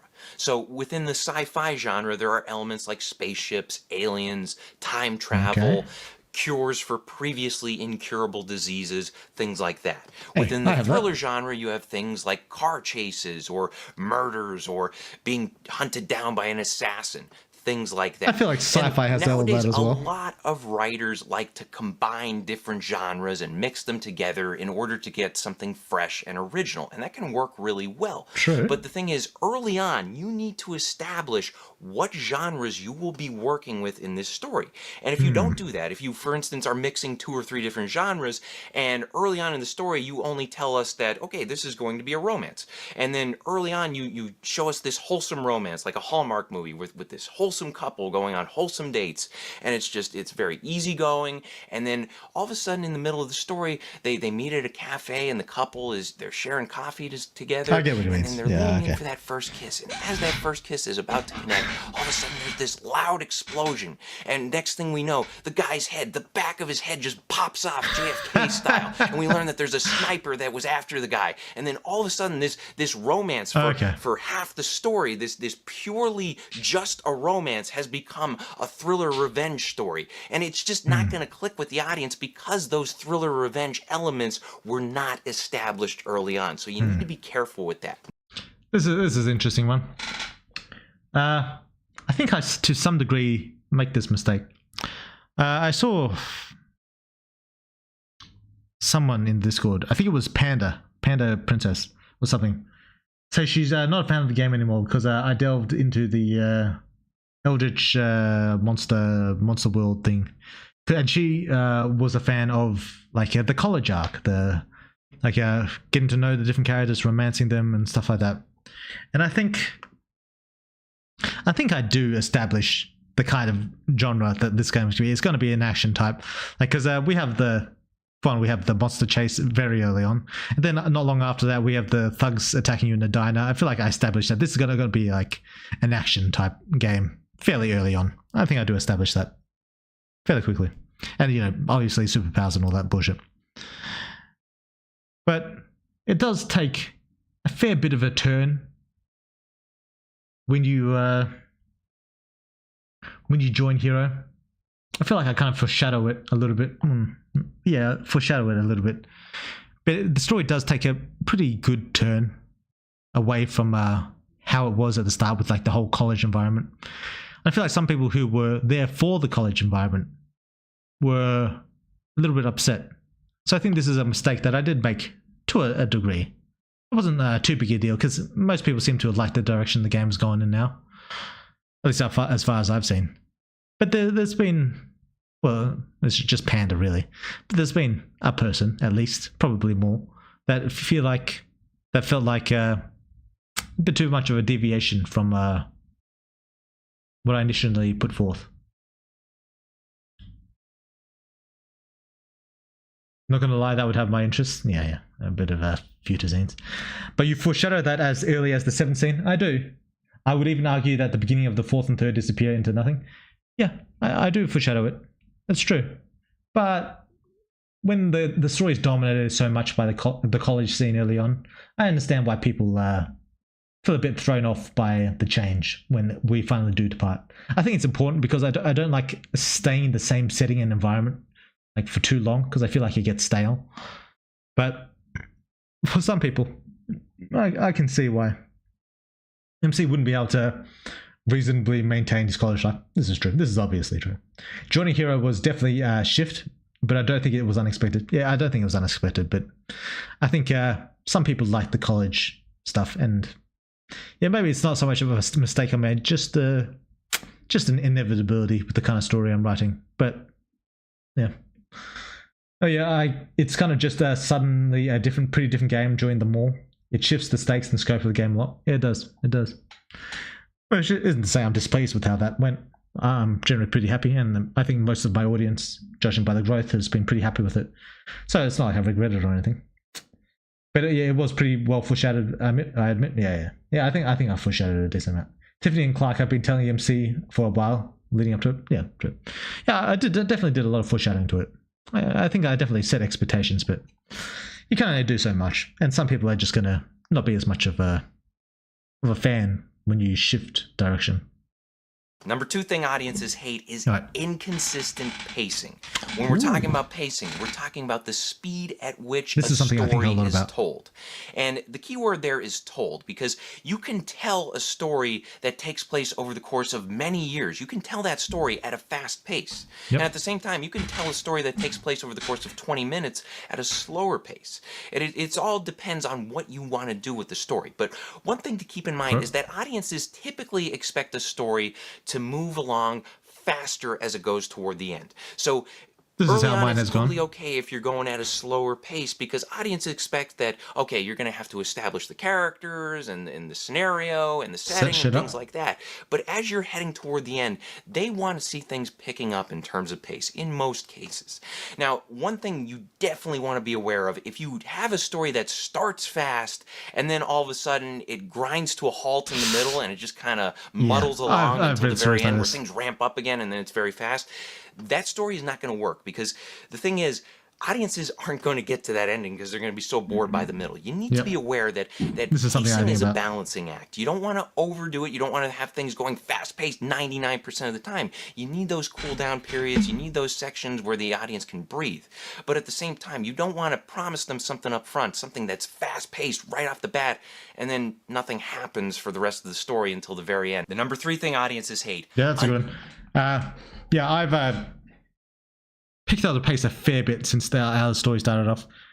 It's quite slow with just the college days, just day by day. You go through college, you set up the characters, you meet Emily, Jess, Alice, and all that. It starts off fairly slow, establishing everything. Then slowly it picks up a little bit with the diner thugs, and slowly even more it goes into the Klaus arc with the mafia, and dives a little bit more into the superhuman area, where it turns out like the characters, the bosses of the mafia are like superhumans themselves, and like some of your allies become superhumans as well. Well, mainly Alice and stuff like that. It starts off very slow, but then as they progress, things come faster. All of a sudden, Daryl's a superhuman, Amber and Liz are both superhumans as well. Michael's a fucking superhuman. Like it picks up faster.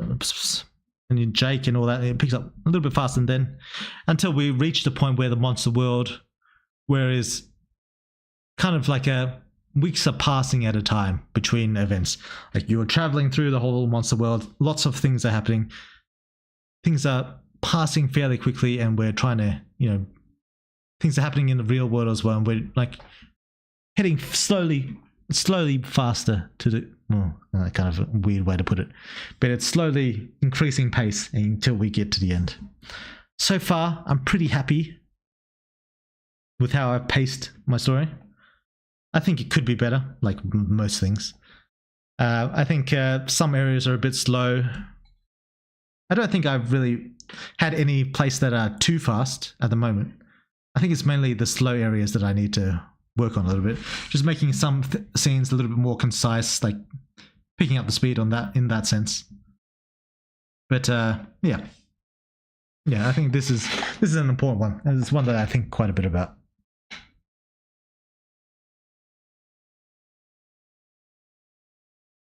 MC joining Hero was never a surprise, at least for me. It was just the when. Yeah, that's fair. I already said it, but the only part I felt was slow was post Jake fight, pre Valraven. It's mostly because of the loop coming into play. Yeah, because that's when you can finish all these side events. That's fair. Maybe if there was different monsters MC fought, could spice it up. Yeah, that's true. The loop definitely slowed things down, but it needed for wrapping up the massive amount of content you couldn't get too long. More like monsters like Draco said, it could be cool. Yeah, that's fair. like random E-class and D-class monsters. Yeah, I get you. I get you. All right. Unnecessary recaps of events they've already seen. True. This is something I've come across from time to time in various books, where early on in the story, an event happens and we experience it through a character's point of view. We experience it, we get all the details, all the information that we need, and we move along with the story. But for whatever reason, sometimes in the middle of the book or toward the end of the book, we will get this extremely detailed recap of that event we already witnessed. For whatever reason, maybe it'll be like two characters having a discussion, or maybe there's an interrogation or a confession, or maybe two people meet for the first time, and it's like, well, how did you get here? Oh, let me tell you about what happened. And then they have this long, drawn-out conversation about the event that the reader has already experienced firsthand.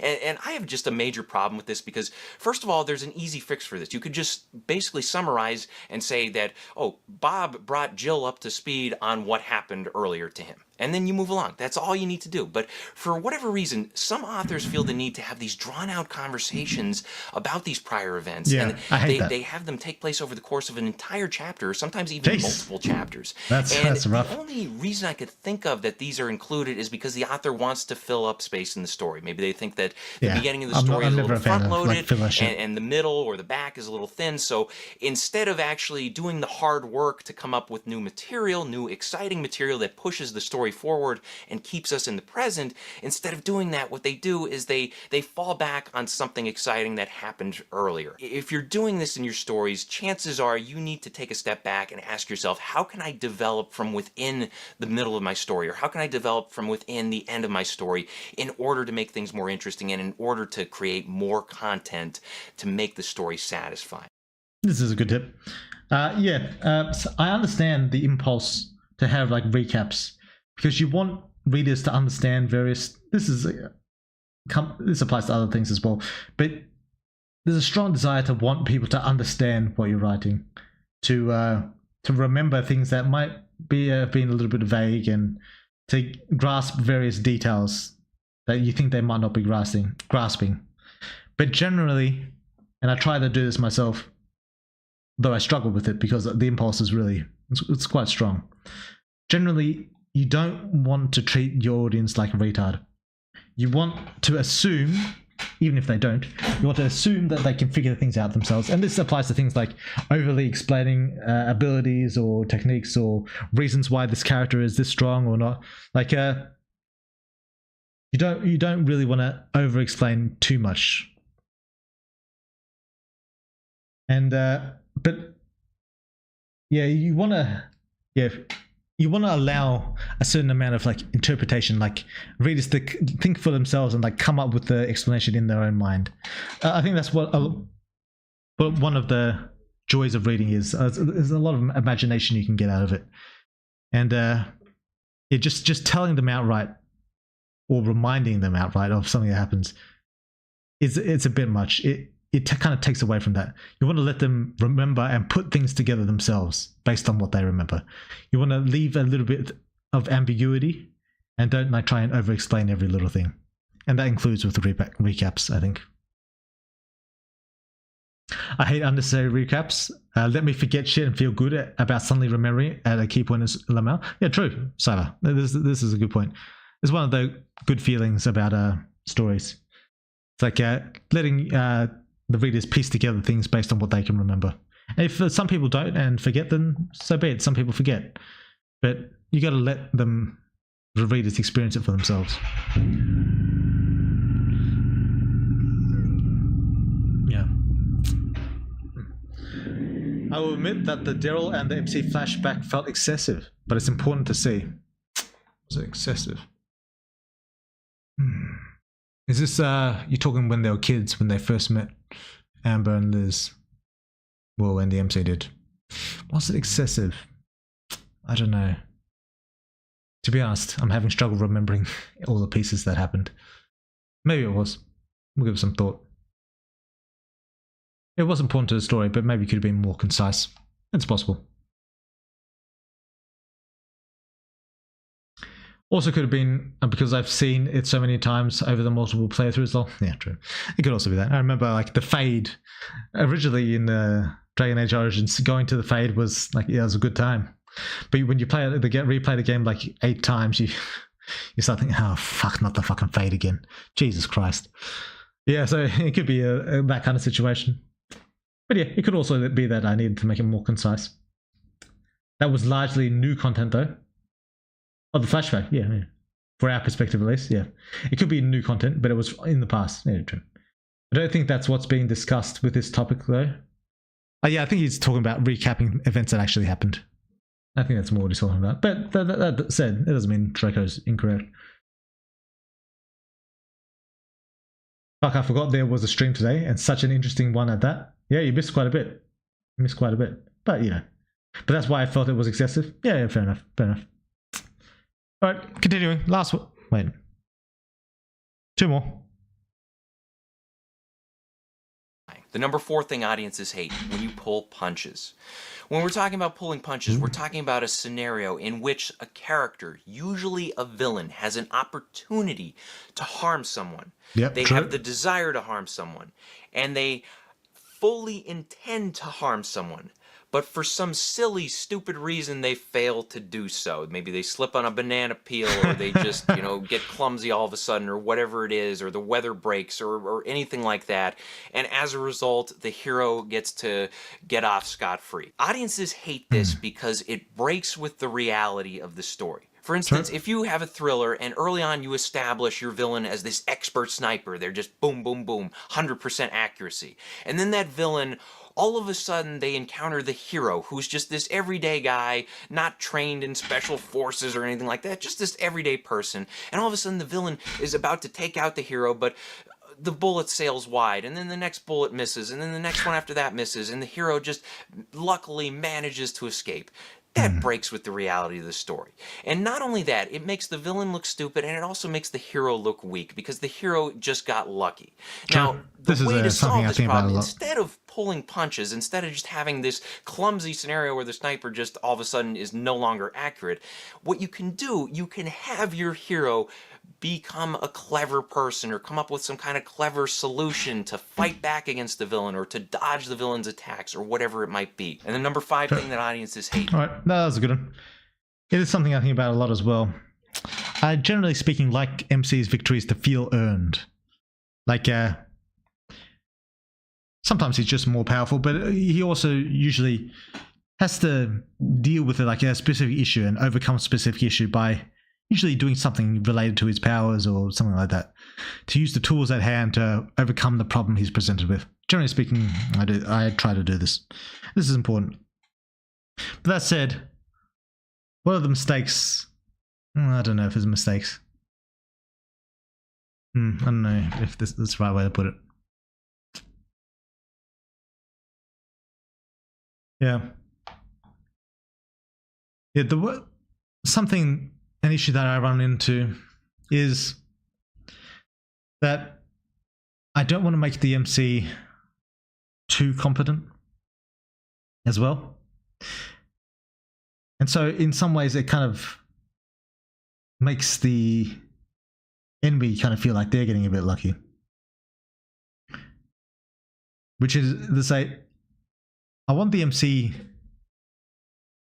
the MC to start as like fucking Michael, like as the ultimate badass who can do everything he's capable of doing perfectly and to like task. I want him to be able to make mistakes, to be a flawed character and a flawed fighter, only to improve as time progresses. That's the kind of character I like to build. I like the rags to riches story, and not just in terms of what the MC has, but in terms of what the MC is. I want the MC to grow with the story and kind of like grow into his potential, not just start as like the perfect warrior, like from the outset, like Michael, for example. But it's a balancing act where you don't want him to be too fucking retarded, but you don't want him to be too fucking perfect either. So you kind of got to balance that. And so for characters like Daryl, who is more immediately able to tap into his potential, than the MC because he's put more effort in as a human, or significantly more effort in as a human. It can kind of feel like that Daryl, it's not getting lucky really, because I don't think anything that happened to Daryl was based on luck in terms of his first win anyway. Well, he didn't really win at first, his first draw. Nothing really happened based on luck, but it feels like he was kind of exploiting the MC's incompetence a little bit, in a way. And that's something difficult to balance.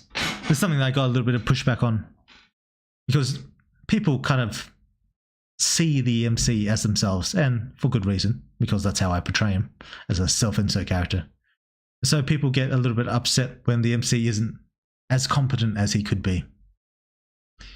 And I think that will slowly erode as the MC gets more competent, more powerful. It's already starting. Like, people generally see the MC as quite competent in his current state, quite powerful. Like, to the point where I see in like the Discord fight battle thing, most people consider that the MC will win against the people that he's put against for one reason or another. So the MC in his current state, as in, you know, post-trial Monster World MC, is seen generally as quite powerful and quite competent. He's still not anywhere close to reaching his full potential. He still has much more to go. But this has become less and less of a problem. But early on, I did get a fairly good amount of pushback on the MC should have done this, the MC should have done that, and I understand. Well, to be honest, most of those suggestions are stupid, because the things that you want the MC to do are just counterproductive. It does nothing. Like using poison, it's like what? Why would that be better than stabbing someone? But there are issues where the MC does fight suboptimally, and kind of poorly in some ways. But I think as time progresses, even up to this point, it's kind of like mellowed out a little bit. H3 Core, unfortunately, even if you have the money to buy the broken mask, oh yeah, I'm sure he'll find out. Or give the villain a good reason for losing his accuracy. Yeah, true, like someone else interferes with something. Waiting for this guy to say a single interesting thing that isn't completely obvious. Yeah, some people just don't think about it. Or some people know all this and consider it obvious, but they don't actually implement it when they actually write.